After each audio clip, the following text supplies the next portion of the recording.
The ways of the lord, ದೇವರ ಮಾರ್ಗಗಳು ಎನ್ನುವಂಥ ವಿಷಯದಲ್ಲಿ ನಿಂತು ನಾನು ಮಾತನಾಡಲಿಕ್ಕಾಗಿ ನಾನು ಇಷ್ಟಪಡುತ್ತೇನೆ. ಮತ್ತೊಂದು ಬರ್ತೀನಿ, ನಾನು ಹೇಳ್ತೇನೆ, ಇವತ್ತು ನನ್ನ ಸಂದೇಶದ ಪೀಠಿಕೆ the ways of the lord, ದೇವರ ಮಾರ್ಗಗಳು ಎನ್ನುವಂಥ ವಿಷಯದಲ್ಲಿ ನಿಂತು ನಾನು ನಿಮ್ಮ ಬಳಿಯಲ್ಲಿ ಮಾತನಾಡಲಿಕ್ಕಾಗಿ ನಾನು ಬಯಸುವವನಾಗಿರ್ತೇನೆ.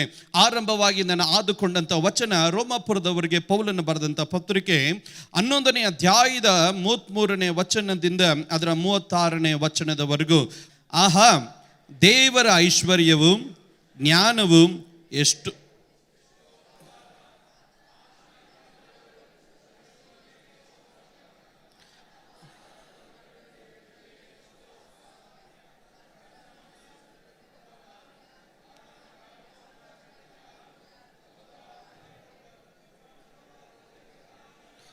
ಸಮಸ್ತವು ಆತನಿಂದ ಉತ್ಪತ್ತಿಯಾಗಿ ಆತನಿಂದ ನಡೆಯುತ್ತಾ ಆತನಿಗಾಗಿ ಇರುತ್ತದೆ.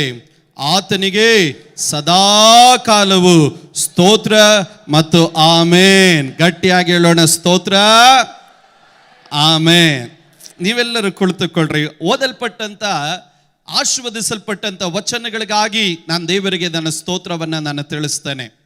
ದೇವರ ವಾಕ್ಯದಲ್ಲಿ ನಾವು ಓದಿದಾಗ ಅಲ್ಲಿ ಪೌಲನು ತನ್ನ ಸಭೆಗೆ ತನ್ನ ಅನೇಕ ಸಂಗತಿಗಳನ್ನು ಆತನು ಚಿತ್ರೀಕರಿಸಿ ಕರ್ತನ ಪ್ರಭಾವ, ಕರ್ತನ ಮಹಿಮೆ, ಕರ್ತನ ಶಕ್ತಿ, ಕರ್ತನ ಪ್ರೀತಿ ಏನು ಎಂಬುದನ್ನು ಸಭೆಗೆ ಆತನು ತಿಳಿಸುತ್ತಾ ಇರಬೇಕಾದ್ರೆ ಅನೇಕ ಸಂಗತಿಗಳಲ್ಲಿ ಆತನ ಮಾತನಾಡುತ್ತಾ ಕರ್ತನ ಮಾರ್ಗಗಳ ಕುರಿತಾಗಿಯೂ ಮಾತನಾಡುವಂಥ ಭಾಗಗಳನ್ನು ನಾವು ಗಮನಿಸಲಿಕ್ಕೆ ಸಾಧ್ಯ. ದೇವರ ವಾಕ್ಯದಲ್ಲಿ ನಾವು ನೋಡುತ್ತೇವೆ, ಆಹಾ, ದೇವರ ಐಶ್ವರ್ಯವು ಜ್ಞಾನವು ವಿವೇಕವು ಎಷ್ಟೋ ಆಘಾತ ಎಂಬುದಾಗಿ. ಅಂದರೆ ಅದು ಎಷ್ಟೋ ವಿಸ್ತರಣೆಯಾದದ್ದು, ಅದನ್ನು ಕಂಡುಹಿಡಿಯುವುದಕ್ಕೆ ಬಹಳ ಕಷ್ಟಕರವಾದದ್ದು. ಆತನ ತೀರ್ಮಾನಗಳು ಪರಿಶೋಧನೆಗೆ ಎಷ್ಟೋ ಅಗಮ್ಯವಾಗಿರ್ತದೆ. ದೇವರು ತೆಗೆದುಕೊಳ್ಳುವ ತೀರ್ಮಾನ, ದೇವರು ಮಾಡುವಂಥ ಡಿಸಿಷನ್ಗಳು, ದೇವರು ಮಾಡುವಂಥ ತೀರ್ಮಾನಗಳು ಅದು ಎಷ್ಟೋ ಅಗಮ್ಯವಾದದ್ದು, ಮನೋಹರವಾದದ್ದು, ಸುಂದರವಾದದ್ದು ಎಂಬುದನ್ನು ನಾವು ಗಮನಿಸ್ತೇವೆ.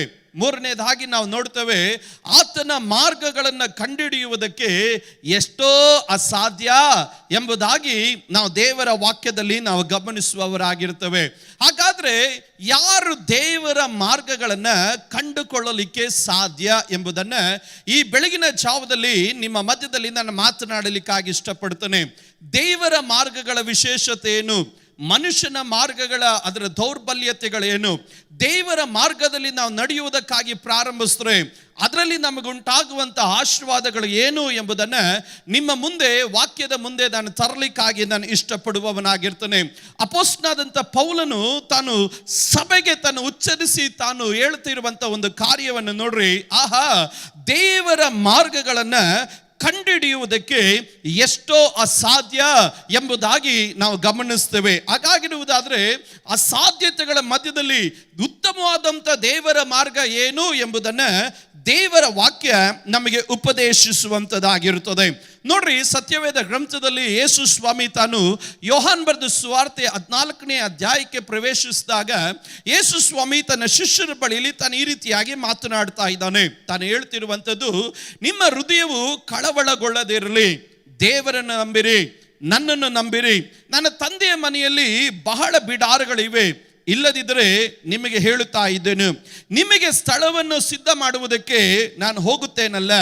ನಾನು ಹೋಗಿ ನಿಮಗೆ ಸ್ಥಳ ಸಿದ್ಧ ಮಾಡಿದ ಮೇಲೆ ತಿರುಗಿ ಬಂದು ನಿಮ್ಮನ್ನು ಕರಕೊಂಡು ಹೋಗಿ ನನ್ನ ಬಳಿಗೆ ಸೇರಿಸಿಕೊಳ್ಳುವೆನು. ಯಾಕೆಂದರೆ ನಾನಿರುವ ಸ್ಥಳದಲ್ಲಿ ನೀವು ಸಹ ಇರಬೇಕು ಮತ್ತು ನಾನು ಹೋಗುವ ಸ್ಥಳದ ಮಾರ್ಗವು ನಿಮಗೆ ತಿಳಿದದೆ ಅಂದನು.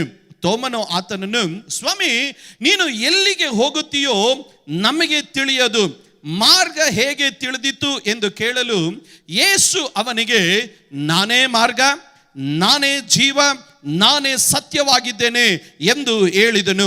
ನನ್ನ ಮೂಲಕವಾಗಿ ಹೊರತು ಯಾರು ತಂದೆ ಬಳಿಗೆ ಬರಲಿಕ್ಕೆ ಸಾಧ್ಯವಿಲ್ಲ ಎಂಬುದಾಗಿ ಯೇಸು ಸ್ವಾಮಿ ತಾನಲ್ಲಿ ಹೇಳ್ತಾ ಇದ್ದಾನೆ. ಹಾಗಾದ್ರೆ ಒಬ್ಬನು ದೇವರ ಮಾರ್ಗವನ್ನು ಕಂಡುಕೊಳ್ಳಬೇಕಾದ್ರೆ ಅವನು ಮೊದಲನೇದಾಗಿ ಯೇಸುವನ್ನು ಕಂಡುಕೊಳ್ಳಬೇಕು. ಯೇಸು ಸ್ವಾಮಿ ಇಲ್ಲದೆ ಯಾರು ದೇವರ ಮಾರ್ಗವನ್ನು ಕಂಡುಕೊಳ್ಳೋಕ್ಕಾಗೋದಿಲ್ಲ. ಪುಣ್ಯ ಕಾರ್ಯಗಳು ನಮಗೆ ದೇವರ ಮಾರ್ಗವನ್ನು ತೋರಿಸೋಕ್ಕಾಗಲ್ಲ. ದಾನ ಧರ್ಮಗಳು ನಮಗೆ ದೇವರ ಮಾರ್ಗವನ್ನು ತೋರಿಸೋದಕ್ಕಾಗೋದಿಲ್ಲ. ನಾವು ಮಾಡುವಂತ ಒಳ್ಳೆ ಕ್ರಿಯೆಗಳು ದೇವರ ಮಾರ್ಗವನ್ನು ತೋರಿಸೋದಕ್ಕಾಗೋದಿಲ್ಲ. ನಮ್ಮ ಜೀವಿತದಲ್ಲಿ ದೇವರ ಮಾರ್ಗವನ್ನು ನಾವು ಕಂಡುಕೊಳ್ಳಬೇಕ, ಅದಕ್ಕಿರುವಂತ ಮೊದಲೇ ಮಾರ್ಗ ಏನು ಎಂಬುದಾಗಿ ನಾವು ಗಮನಿಸಿದಾಗ ಅದಕ್ಕಿರುವಂತ ಮೊದಲೇ ಮಾರ್ಗ ಅವನು ಮೊದಲನೇದಾಗಿ ಯೇಸುವನ್ನ ಕಂಡುಕೊಳ್ಳಬೇಕು. ಕಾರಣವೇನು? ಯೇಸು ಸ್ವಾಮಿ ತಾನು ಹೇಳಿದನು, ನಾನೇ ಮಾರ್ಗವಾಗಿದ್ದೇನೆ. ಅನಂತರವಾಗಿ ಯೇಸು ಸ್ವಾಮಿ ಹೇಳಿದನು, ನನ್ನನ್ನು ಹೊರತು ಬಿಟ್ಟು, ನನ್ನನ್ನು ಬಿಟ್ಟು ನೀವು ಯಾರು ತಂದೆ ಬಳಿಗೆ ಅಂದ್ರೆ ಮಹಿಮೆ ಒಳಗಡೆ ನೀವು ಸೇರುವುದಕ್ಕಾಗೋದಿಲ್ಲ. ಒಂದು ಮಹಿಮೆಯ ಮಾರ್ಗವನ್ನು ನೀವು ಕಂಡುಕೊಳ್ಳಬೇಕಾದ್ರೆ ನನ್ನ ಮೂಲಕವಾಗಿ ನೀವು ಪ್ರವೇಶಿಸಬೇಕು. ಯೇಸು ಸ್ವಾಮಿ ತಾನು ಯೋಹಾನ್ ಬರೆದ ಸುವಾರ್ತೆ 10ನೇ ಅಧ್ಯಾಯದ 5ನೇ ವಚನಗಳಿಂದ ಕೆಳಗಡೆ ಓದಿಕೊಂಡು ಬಂದಾಗ ಅನೇಕ ಸಂಗತಿಗಳನ್ನ ಯೇಸು ಸ್ವಾಮಿ ಮಾತಾಡ್ತಾ ಇದ್ದಾನೆ. ಅನೇಕ ಸಂಗತಿಗಳನ್ನ ಮಾತಾಡಬೇಕಾದ್ರೆ ಒಂದು ಪದವನ್ನ ಯೇಸು ಸ್ವಾಮಿ ತಾನು ಹೇಳ್ತಾನೆ, ನಾನೇ ನಿಜವಾದಂತ ಬಾಗಿಲು, ನಾನೇ ನಿಜವಾದಂತ ಬಾಗಿಲು. ನನ್ನಿಂದ ಒಳಗಡೆ ಹೋಗುವವನು, ನನ್ನಿಂದ ಹೊರಗಡೆ ಬರುವವನು ಅವನು ಸುರಕ್ಷಿತನಾಗಿರ್ತಾನೆ. ಎರಡನೇದಾಗಿ ಯೇಸು ಸ್ವಾಮಿ ಹೇಳಿದನು, ಅವನು ಮೇವನ್ನ ಕಂಡುಕೊಳ್ಳುತ್ತಾನೆ ಎಂಬುದಾಗಿ ಯೇಸು ಸ್ವಾಮಿ ತಾನೇ ಹೇಳಿದನು. ಮತ್ತೊಂದು ಆವರ್ತಿ ಹೇಳ್ತೇನೆ, ಯೇಸು ಸ್ವಾಮಿ ಹೇಳಿದನು, ನಾನೇ ನಿಜವಾದಂತ ಬಾಗಿಲು, ನಾನೇ ಸತ್ಯವಾದಂತ ಬಾಗಿಲು. ನನ್ನ ಒಳಗಡೆ ಪ್ರವೇಶಿಸುವವನು ಅವನು ಒಳಗಡೆ ಹೋಗಿ ಹೊರಗಡೆ ಬರಬೇಕಾದ್ರೂ ಅವನು ಸುರಕ್ಷಿತನಾಗಿರ್ತಾನೆ. ಎರಡನೇದಾಗಿ ಯೇಸು ಸ್ವಾಮಿ ಹೇಳಿದನು, ಅವನು ಮೇವನ್ನ ಅವನು ಕಂಡುಕೊಳ್ಳುವವನಾಗಿರ್ತಾನೆ. ಹಾಗಾದ್ರೆ ಒಬ್ಬನು ಯೇಸುವನ್ನು ಕಂಡು ಯೇಸುವಿನ ಮಾರ್ಗದಲ್ಲಿ ಅವನು ನಡೆಯುವುದಕ್ಕಾಗಿ ಪ್ರಾರಂಭಿಸಿದಾಗ ಅವನ ಜೀವಿತ ಎನ್ನುವುದು ವ್ಯತ್ಯಾಸಕರವಾಗಿರುವಂತದ್ದಾಗಿರುತ್ತದೆ. ಹಾಗಾಗಿರುವುದಾದ್ರೆ ಈ ದಿನದಲ್ಲಿ ನಾವು ಯೇಸು ಸ್ವಾಮಿಯನ್ನು ಕಂಡುಕೊಳ್ಳೋದಕ್ಕಿಂತ ಮುಂಚೆ ನಾವು ಯಾರಾಗಿದ್ದೆವು, ನಮ್ಮ ಮಾರ್ಗಗಳು ಎಂಥದ್ದಾಗಿತ್ತು ಎಂಬುದನ್ನು ದೇವರ ವಾಕ್ಯ ನಮಗೆ ಸ್ಪಷ್ಟವಾಗಿ ತಿಳಿಸಿಕೊಡುವಂಥದ್ದಾಗಿರ್ತದೆ.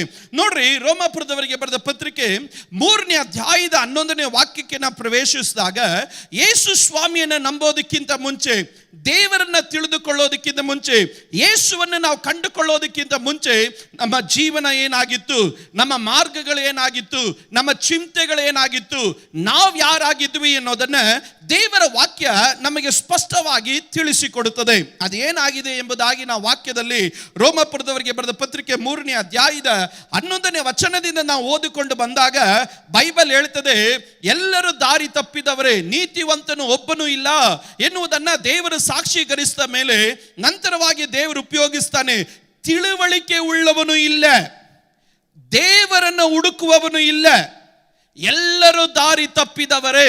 ಒಂದು ಕಾಲದಲ್ಲಿ ಕ್ರಿಸ್ತನನ್ನು ಕಂಡುಕೊಳ್ಳೋದಕ್ಕಿಂತ ಮುಂಚೆ ನಾವು ಯಾರಾಗಿದ್ದೆವು? ಬೈಬಲ್ ಹೇಳ್ತದೆ, ತಿಳುವಳಿಕೆ ಇಲ್ಲ.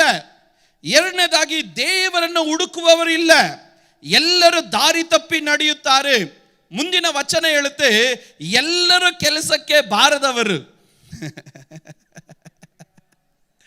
ನಾವು ಒಂದು ಚರ್ಚ್ ಅಲ್ಲ ಹೇಳ್ತಾ ಇರೋದು, ಪರಲೋಕದ ದೇವರು ಹೇಳ್ತಾ ಇದ್ದಾನೆ, ದೇವರನ್ನು ಹುಡುಕದೆ ಇರೋನು ಯಾವನ ಕೆಲಸಕ್ಕೆ ಬರಲ್ಲ ಅಂತ.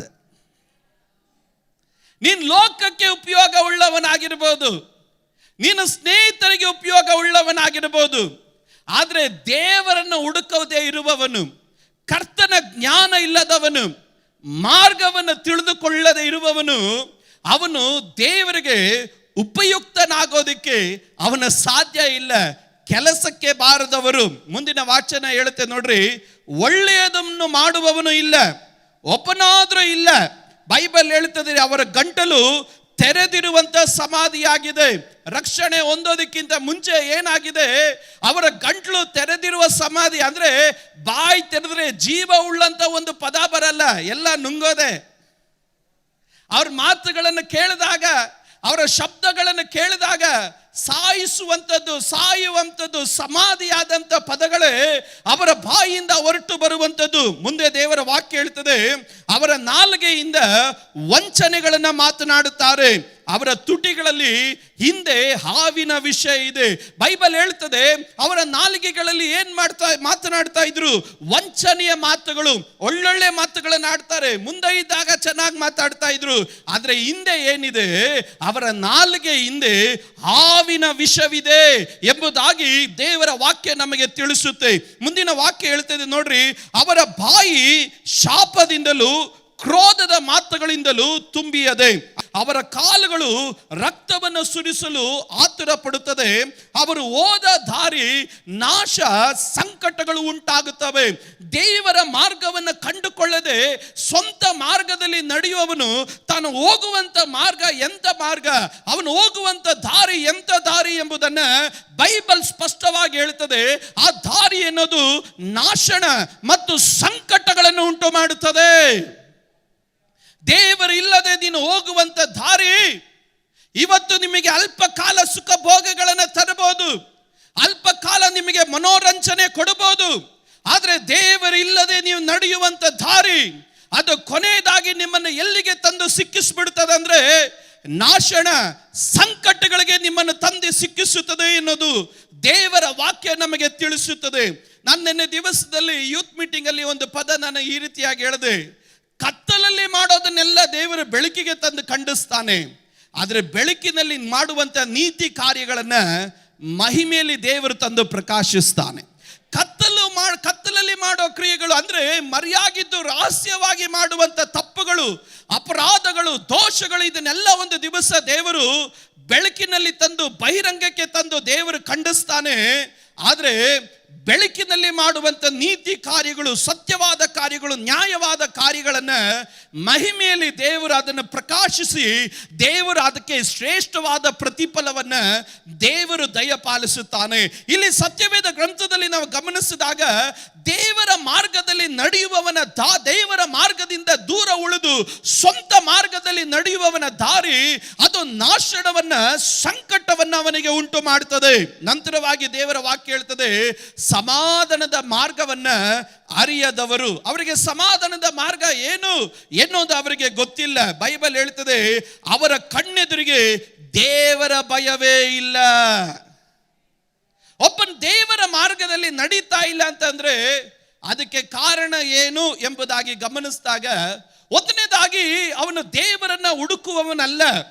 ಕೊನೆಯದಾಗಿ ವಚನ ಹೇಳೋ ಪ್ರಕಾರವಾಗಿ ಅವನ ಕಣ್ಣಿನಲ್ಲಿ ದೇವರ ಭಯ ಇಲ್ಲ.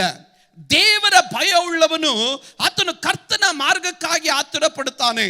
ದೇವರ ಭಯ ಉಳ್ಳವನು, ದೇವರನ್ನು ಹುಡುಕುವವನು, ದೇವರೇ ನಿನ್ನ ಮಾರ್ಗದಲ್ಲಿ ನನ್ನನ್ನು ನಡೆಸು, ನಿನ್ನ ಚಿತ್ತಾನುಸಾರವಾಗಿ ನನ್ನನ್ನು ನಡೆಸು ಎಂದು ಪ್ರತಿದಿನ ಅವನು ಪ್ರಾರ್ಥಿಸುತ್ತಾ ದೇವರು ಅವನ ಜೀವಿತವನ್ನ ನಡೆಸಿಕೊಳ್ಳಬೇಕು ಎಂಬುದಾಗಿ ಅವನ ಬಯಸುವವನಾಗಿರ್ತಾನೆ. ಆದರೆ ದೇವರ ಭಯ ಇಲ್ಲದವನ ಮಾರ್ಗ ಏನಾಗಿರುತ್ತೆ, ತನ್ನ ಸ್ವಂತ ಮಾರ್ಗದ ಪ್ರಕಾರವಾಗಿ ಅವನು ನಡೆಯುತ್ತಾನೆ. ಹಾಗಾಗಿರುವುದಾದ್ರೆ ದೇವರ ಭಯ ಇಲ್ಲದೆ ನಡೆಯುವಂತ ಮನುಷ್ಯನ ಅವನ ಮಾರ್ಗಗಳು ಯಾವ ರೀತಿ ಇರುತ್ತದೆ ಎನ್ನುವುದನ್ನ ದೇವರ ವಾಕ್ಯ ನಮಗೆ ತಿಳಿಸಿಕೊಡುತ್ತೆ. ಒಂದು 5 ಭಾಗವನ್ನ ನಿಮ್ಮ ಮುಂದೆ ನಾನು ತರಲಿಕ್ಕಾಗಿ ಇಷ್ಟಪಡುತ್ತೇನೆ. ಮನುಷ್ಯನ ಮಾರ್ಗಗಳು, ದೇವರ ಭಯ ಇಲ್ಲದೆ ನಡೆಯುವಂತ ಮಾರ್ಗಗಳು, ದೇವರನ್ನು ಹುಡುಕದೆ ನಡೆಯುವಂತ ಮಾರ್ಗಗಳು, ಆ ಮನುಷ್ಯನ ಮಾರ್ಗಗಳು ಯಾವ ರೀತಿ ಉಳ್ಳದಾಗಿರುತ್ತದೆ ಎನ್ನುವುದನ್ನ ದೇವರ ವಾಕ್ಯ ನಮಗೆ ತಿಳಿಸಿಕೊಡುತ್ತೆ. ನಾನು ಅದನ್ನು ನಿಮ್ಮ ಮುಂದೆ ತರಲಿಕ್ಕಾಗಿ ನಾನು ಇಷ್ಟಪಡುತ್ತೇನೆ. ನೋಡ್ರಿ, ಜ್ಞಾನೋಕ್ತಿಗಳ ಪುಸ್ತಕ 16ನೇ ಅಧ್ಯಾಯದ 25ನೇ ವಚನದಿಂದ ನಾವು ಓದಿದಾಗ ಬೈಬಲ್ ಹೇಳುತ್ತದೆ, ಮನುಷ್ಯನ ದೃಷ್ಟಿಗೆ ಸರಳವಾಗಿ ತೋರುವಂತ ಒಂದು ದಾರಿ ಉಂಟು, ಕಟ್ಟ ಕಡೆಗೆ ಅದು ಮರಣದ ಮಾರ್ಗವೇ ಎಂಬುದಾಗಿ ನಾವು ಗಮನಿಸ್ತೇವೆ. ಮನುಷ್ಯನಿಗೆ ಸರಳವಾಗಿ ತೋರುವಂತ ಒಂದು ದಾರಿ ಉಂಟು, ಈಸಿ ವೇ, ಸುಲಭವಾದಂತ ಒಂದು ದಾರಿ ಉಂಟು. ಇವತ್ತು ಎಲ್ಲಾ ಮನುಷ್ಯನು ತಾನು ಏನು ಹುಡುಕ್ತಾನೆ, ಈಸಿ ವೇನ ಹುಡುಕ್ತಾನೆ. ಸುಲಭವಾಗಿ ಐಶ್ವರ್ಯವಂತರಾಗಬೇಕು, ಸುಲಭವಾಗಿ ಬೆಳೆದು ಬಿಡಬೇಕು, ಸುಲಭವಾಗಿ ದೊಡ್ಡವರಾಗ್ಬಿಡಬೇಕು, ಸುಲಭವಾಗಿ ಸರಳವಾಗಿ ಅಂತ. ಆದರೆ ಬೈಬಲ್ ಹೇಳ್ತದೆ, ನೀನು ಸುಲಭ ಮಾರ್ಗವನ್ನ, ಸರಳ ಮಾರ್ಗವನ್ನ, ನಿನ್ನ ಇಷ್ಟಕ್ಕೆ ಬಂದಂತ ಮಾರ್ಗವನ್ನ ನೀನು ಹುಡುಕೋದಕ್ಕಾಗಿ ಪ್ರಾರಂಭಿಸಿದಾಗ ಬೈಬಲ್ ಹೇಳ್ತದೆ ಅದು ಕಟ್ಟ ಕಡೆಗೆ ಆ ಮಾರ್ಗ ಮರಣದ ಮಾರ್ಗ ಎಂಬುದಾಗಿ ದೇವರ ವಾಕ್ಯ ನಮಗೆ ಚಿತ್ರೀಕರಿಸುವಂಥದ್ದಾಗಿರ್ತದೆ. ನಾನು ಅನೇಕ ಸಾರಿ ಹೇಳ್ತೇನೆ, ದೇವರು ನಮ್ಮನ್ನು ಆಶೀರ್ವಾದ ಮಾಡೋದಕ್ಕೆ ಶಾರ್ಟ್ ಕಟ್ ಇಲ್ಲ. ದೇವರ ಮಾರ್ಗ ಎನ್ನೋದು ನೀಟಾದ ಮಾರ್ಗ. ದೇವರು ನಮ್ಮನ್ನು ವಂಚನೆಯಿಂದಲೋ, ಕಳ್ಳತನದಿಂದಲೋ, ಮೋಸದಿಂದಲೋ, ಅಡ್ಡ ದಾರಿಯಿಂದಲೋ ಯಾವತ್ತೂ ದೇವರು ನಮ್ಮನ್ನು ಆಶೀರ್ವಾದ ಮಾಡಲ್ಲ. ದೇವರು ನಮ್ಮನ್ನು ಆಶೀರ್ವಾದ ಮಾಡಬೇಕಾದ್ರೆ ತನ್ನ ಮಾರ್ಗದಲ್ಲೇ ದೇವರ ಆಶೀರ್ವಾದ ಮಾಡ್ತಾನೆ. ದೇವರ ಮಾರ್ಗ ಎನ್ನುವುದು ನೀಟಾದ ಮಾರ್ಗ. ದೇವರ ಮಾರ್ಗ ಎನ್ನುವಂಥದ್ದು ಆ ಮಾರ್ಗದಲ್ಲಿ ಜೀವವು ಸಮೃದ್ಧಿಯು ತುಂಬದೆ ಎಂಬುದನ್ನು ಎಂದಿಗೂ ಮರೆಯಬಾರದು. ಎರಡನೇದಾಗಿ ದೇವರ ವಾಕ್ಯ ಹೇಳುತ್ತದೆ, ಜ್ಞಾನೋಕ್ತಿಗಳು 15ನೇ ಅಧ್ಯಾಯದ 19ನೇ ವಚನ ನಮಗೆ ಈ ರೀತಿಯಾಗಿ ಹೇಳುತ್ತದೆ, ಸೋಮಾರಿಯ ದಾರಿ ಮುಳ್ಳು ಬೇಲಿ, ಯಥಾರ್ಥವಂತನ ಮಾರ್ಗ ರಾಜಮಾರ್ಗ. ಈ ವಚನಗಾಗಿ ನಾನು ದೇವರಿಗೆ ಸ್ತೋತ್ರ ಮಾಡ್ತೇನೆ. ಸೋಮಾರಿಯ ದಾರಿ ಅದು ಏನಾಗಿರ್ತದೆ? ಮುಳ್ಳು ಬೇಲಿ, ಸೋಮಾರಿತನ. ದೇವರ ವಾಕ್ಯದಲ್ಲಿ ಗಮನಿಸ್ತಾ ಇದ್ದೀವಿ, ಸೋಮಾರಿಯೇ ಇನ್ನ ಎಷ್ಟರವರೆಗೂ ನಿದ್ದೆ ಮಾಡ್ತೀಯ? ಇನ್ನ ಎಷ್ಟರವರೆಗೂ ನೀನು ತೂಕಡಿಸ್ತೀಯ? ಈಗ ದಾರಿ ಕಳ್ಳನ ಹಾಗೆ ಬಡತನವು ದರಿದ್ರತನವು ನೀನು ಹಿಂಬಾಲಿಸುತ್ತಾ ಇದ್ರು, ಇನ್ನ ನಿನ್ನ ನಿದ್ದೆಯಿಂದ ಎಚ್ಚರವಾಗ್ತಾ ಇಲ್ಲ ಎಂದು ದೇವರು ಸೋಮಾರಿಯನ್ನೇ ಗದರಿಸ್ತಾನೆ. ಬೈಬಲ್ ಹೇಳ್ತದೆ, ಸೋಮಾರಿಯ ಆಸೆ ಸೋಮಾರಿಯನ್ನೇ ಕೊಲ್ಲುವುದು. ಜೋಲುಗೈ ದರಿದ್ರ, ಚುರುಕುಗೈ ಐಶ್ವರ್ಯ ಎಂದು ದೇವರ ವಾಕ್ಯ ನಮಗೆ ತಿಳಿಸುತ್ತೆ. ದೇವರ ವಾಕ್ಯ ಹೇಳ್ತೆ, ಸೋಮಾರಿಯ ದಾರಿ ಅದು ಮುಳ್ಳು ಬೇಲಿ, ಆದರೆ ಯಥಾರ್ಥವಂತನ ಮಾರ್ಗ ಅದು ರಾಜ್ಯ ಮಾರ್ಗವಾಗಿರುತ್ತೆ. ಯಾರು ಯಥಾರ್ಥವಂತರಾಗಿ ಅವರು ಜೀವಿಸ್ತಾರೋ ಒಂದು ಕಾಲದಲ್ಲಿ ತಲೆ ತಗ್ಗಿ ಜೀವಿಸೋದಿಲ್ಲ. ಯಥಾರ್ಥವಂತರಾಗಿ ಜೀವಿಸುವವರು ಅವರು ನಡೆಯುವಂತ ಪ್ರತಿಯೊಂದು ಮಾರ್ಗ ಅದು ರಾಜ್ಯ ಮಾರ್ಗವಾಗಿರುತ್ತೆ. ಕೈಗಳೆತ್ತಿ ಗಟ್ಟಿಯಾಗಿ ಹೇಳೋಣ, ಹಲ್ಲೆಲೂಯಾ. ಯೆಶಾಯನ ಬರೆದ ಪ್ರವಾದಿ ಗ್ರಂಥ 59:8 ಹೇಳುತ್ತದೆ, ಇವರು ಸಮಾಧಾನದ ಮಾರ್ಗವನ್ನೇ ಅರಿಯರು, ಇವರ ಹಾದಿಗಳಲ್ಲಿ ಯಾವ ನ್ಯಾಯ ಇಲ್ಲ, ತಮ್ಮ ಮಾರ್ಗಗಳನ್ನು ವಕ್ರ ಮಾಡಿಕೊಂಡಿದ್ದಾರೆ, ಅವುಗಳಲ್ಲಿ ನಡೆಯುವವನು ಯಾವನು ಸಮಾಧಾನವನ್ನು ಅರಿಯನು. ವಕ್ರ ಮಾರ್ಗ, ವಕ್ರ ಮಾರ್ಗದಲ್ಲಿ ನಡೆಯುವವನು ಅವನ ಸಮಾಧಾನವನ್ನೇ ಕಂಡುಕೊಳ್ಳೋದಕ್ಕೆ ಸಾಧ್ಯವಿಲ್ಲ. 5ನೇದಾಗಿ ನಾವು ಗಮನಿಸ್ತೇವೆ, 1 ಅರಸರುಗಳು 22ನೇ ಅಧ್ಯಾಯದ 52ನೇ ವಚನ ನಮಗೆ ಹೇಳುತ್ತದೆ, ದೇವರನ್ನ ರೇಗಿಸುವ ಮಾರ್ಗ, ದೇವರನ್ನ ಕೋಪ ಎಬ್ಬಿಸುವಂತ ಮಾರ್ಗ, ದೇವರನ್ನ ರೇಗಿಸುವಂತ ಮಾರ್ಗ, ದೇವರು ಇಷ್ಟಪಡದಿರುವಂತ ಮಾರ್ಗ. ಇವತ್ತು ನನ್ನನ್ನು ಕೇಳುವಂತ ದೇವರ ಮಕ್ಕಳೇ, ನೀವು ನಡೀತಿರುವಂತ ಮಾರ್ಗ ದೇವರಿಗೆ ಸಂತೋಷ ಪಡಿಸ್ತಾ ಇದೆಯಾ, ದೇವರನ್ನ ರೇಗಿಸ್ತಾ ಇದೆಯಾ? ನಾನು ಅನೇಕ ಸಾರಿ ಈ ರೀತಿ ಹೇಳ್ತೇನೆ, ನೀನ್ ಮಾಡ್ತಾ ಇರೋದು ನಿಮ್ಮ ಪಕ್ಕದಲ್ಲಿರೋರಿಗೆ ಕೋಪ ಬರ್ತಾ ಇದೆಯಾ ಅಂತ ಹೇಳಿದ್ರೆ ಇನ್ನು ದೇವರಿಗೆ ಎಷ್ಟು ಕೋಪ ಬರಲ್ಲ. ನೀವು ಮಾಡ್ತಾ ಇರೋದು ನಿಮ್ಮ ಏರಿಯಾ ಪಾಸ್ಟ್ಗೆ, ಸಭೆ ಪಾಸ್ಟ್ಗೆ ಕೋಪ ಬರ್ತಾ ಇದೆಯಾ ಅಂದ್ರೆ ಇನ್ನು ದೇವರಿಗೆ ಎಷ್ಟು ಕೋಪ ಬರ್ತಾ ಇಲ್ಲ. ನೀವು ಮಾಡ್ತಾ ಇರೋದು ನಿಮ್ಮ ತಂದೆ ತಾಯಿಗಳಿಗೆ ಕೋಪ ಬರ್ತಾ ಇದೆಯಾ ಅಂದ್ರೆ ನೀವು ಸ್ತೋತ್ರ ಹೇಳದೇ ಇದ್ದಾಗ ಇನ್ ದೇವರಿಗೆ ಇನ್ನೆಷ್ಟು ಕೋಪ ಬರ್ತಾ ಇದೆ. ನೀನ್ ಮಾಡ್ತಾ ಇರೋದು ನಿನ್ನ ಹೆಂಡತಿಗೆ ಕೋಪ ಬರ್ತಾ ಇದೆ, ನಿನ್ನ ಗಂಡನೇ ರೇಗ್ತಾ ಇದ್ದಾನೆ ಅಂದ್ರೆ ನೀನ್ ಮಾಡ್ತಿರೋ ಕಾರ್ಯಗಳಲ್ಲಿ ಇನ್ನು ದೇವರೆಷ್ಟು ರೇಗ್ತಾ ಇದ್ದಾನೆ. ಹಾಗಾದ್ರೆ ನೀವು ಏನ್ ಮಾಡ್ತಾ ಇದ್ದೀರಾ? ದೇವರನ್ನ ರೇಗಿಸುವ ಮಾರ್ಗವನ್ನು ಅನುಸರಿಸ್ತಾ ಇದ್ದೀರಾ? ದೇವರನ್ನ ಕೋಪ ಭರಿಸುವಂತ ಮಾರ್ಗವನ್ನು ಅನುಸರಿಸ್ತಾ ಇದ್ದೀರಾ? ಅಥವಾ ದೇವರು ನಿಮ್ಮಲ್ಲಿ ಸಂತೋಷ ಪಡುವಂತ ಮಾರ್ಗವನ್ನು ಅನುಸರಿಸ್ತಾ ಇದ್ದೀರಾ? ನಮ್ಮನ್ನೇ ನಾವು ಪರಿಶೋಧನೆ ಮಾಡ್ಕೋಬೇಕು. ನಾನು ಮಾಡೋ ಎಲ್ಲಾ ಕಾರ್ಯಗಳಲ್ಲಿ ದೇವರು ಸಂತೋಷ ಪಡ್ತಾನೆ ಅಂದ್ರೆ ಎಕ್ಸ್ಕ್ಯೂಸ್ ಮೀ, ನೋ ಬ್ರದರ್. ನಿನ್ನ ಮಾರ್ಗದಲ್ಲೆಲ್ಲ ನಡೆದಾಗ ದೇವರು ಸಂತೋಷ ಪಡೋದು, ಆತನ ಮಾರ್ಗದಲ್ಲಿ ನಡೆದಾಗ ದೇವರು ನಿನ್ನ ವಿಷಯದಲ್ಲಿ ಸಂತೋಷ ಪಡ್ತಾನೆ. ಇವತ್ತು ನಾವು ನಡೀತಿರುವಂತ ಮಾರ್ಗ ಎಂಥದ್ದು? ಅದು ಸಮಾಧಾನದ ಮಾರ್ಗವೇ? ನನ್ನ ಕುಟುಂಬಕ್ಕೆ ಸಮಾಧಾನ ತರ್ತಾ ಇದೆಯಾ? ನಾನು ನಡೀತಿರೋ ಮಾರ್ಗ ನನ್ನ ಸಭೆಗೆ ಸಮಾಧಾನ ತರ್ತಾ ಇದೆಯಾ?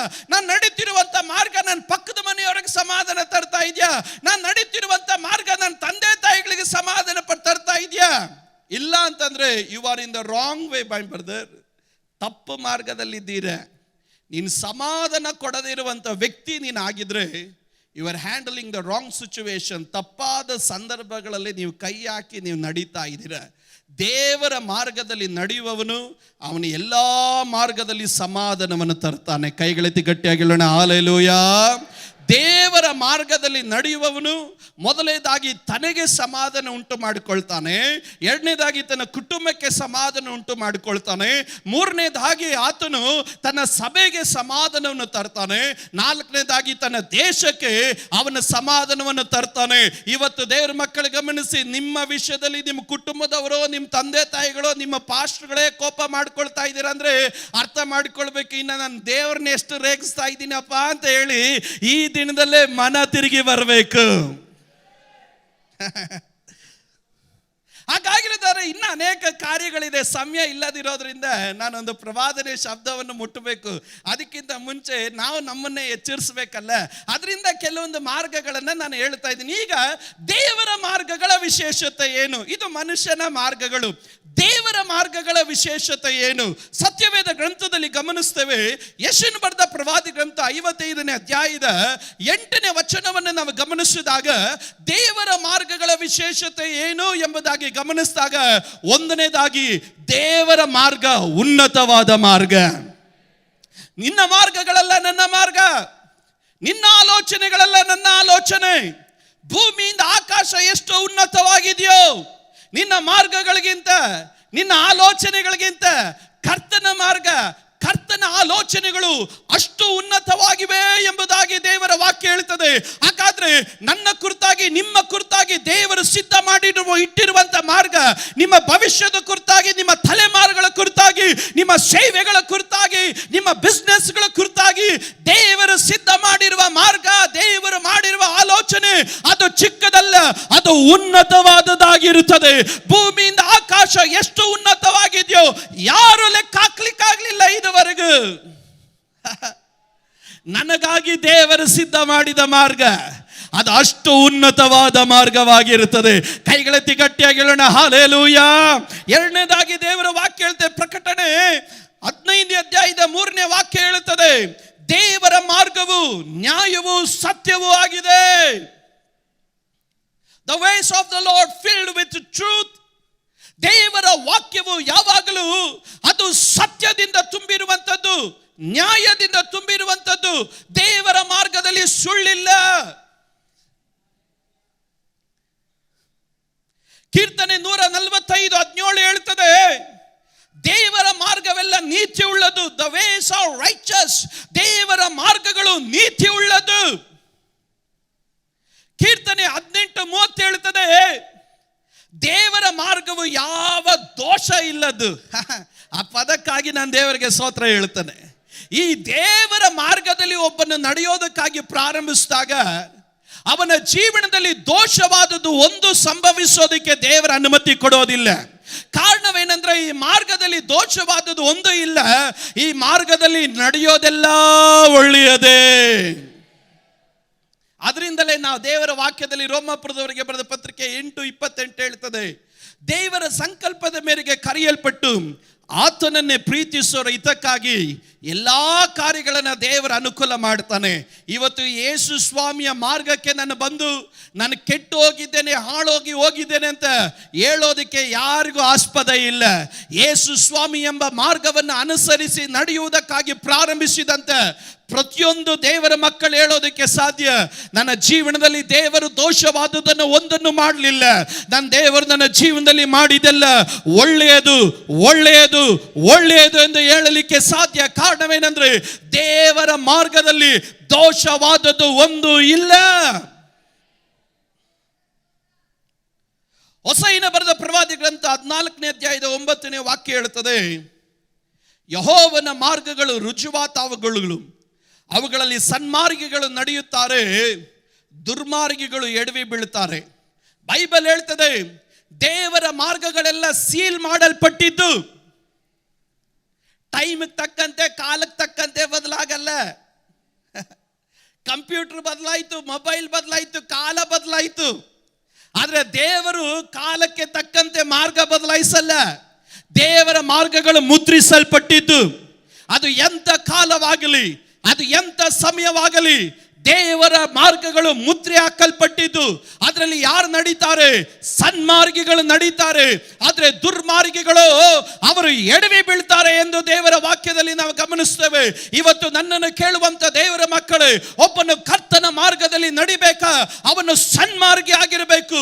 ತನ್ನ ಮನದಲ್ಲಿ, ತನ್ನ ತನದಲ್ಲಿ, ತನ್ನ ಚಿಂತೆಗಳಲ್ಲಿ, ತನ್ನ ಕೈಗಳಲ್ಲಿ, ತನ್ನ ಕ್ರಿಯೆಗಳಲ್ಲಿ ಪ್ರತಿಯೊಂದರಲ್ಲಿ ಶುದ್ಧವನ್ನ ಆಚರಿಸುವವನು ಮಾತ್ರನೇ ಅವನ ಕರ್ತನ ಮಾರ್ಗದಲ್ಲಿ ನಡಿಲಿಕ್ಕೆ ಸಾಧ್ಯ. ಇಲ್ಲದಿರುವವನು ಏನಾಗ್ತಾನೆ? ಅವನು ಎಡವಿ ಬೀಳ್ತಾನೆ. ಕಾರಣ, the ways of the Lord are sealed. ದೇವರ ಮಾರ್ಗಗಳು ಮುದ್ರಿಸಲ್ಪಟ್ಟಿದ್ದು.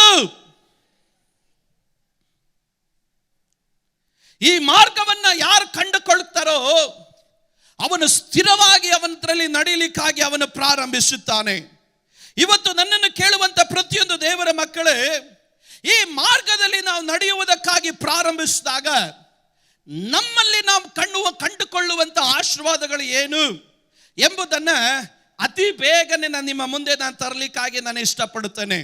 ಸತ್ಯವೇದ ಗ್ರಂಥದಲ್ಲಿ ಇಬ್ರಿಯರು ಬರೆದ ಪತ್ರಿಕೆ 10ನೇ ಅಧ್ಯಾಯದ 19ನೇ ವಚನ, ನನ್ನ ಸಂದೇಶದ ಭಾಗಗಳಿಗೆ ನಾನು ನಿಮ್ಮನ್ನು ಕರೆದುಕೊಂಡು ಹೋಗ್ತೀನಿ. ಈ ಕರ್ತನ ಮಾರ್ಗವನ್ನು ಕಂಡುಹಿಡಿದುಕೊಂಡು ಈ ಮಾರ್ಗದಲ್ಲಿ ನಡೆಯುವುದಕ್ಕಾಗಿ ಪ್ರಾರಂಭಿಸಿದಾಗ ಅವನ ಜೀವಿತದಲ್ಲಿ ಉಂಟಾಗುವಂತ ಆಶೀರ್ವಾದಗಳು, ಬದಲಾವಣೆಗಳು, ರೂಪಾಂತರಗಳು ಏನು ಎಂಬುದನ್ನು ನಿಮಗೆ ಸ್ಪಷ್ಟವಾಗಿ ನಾನು ತಿಳಿಸ್ಲಿಕ್ಕಾಗಿ ನಾನು ಬಯಸುತ್ತೇನೆ.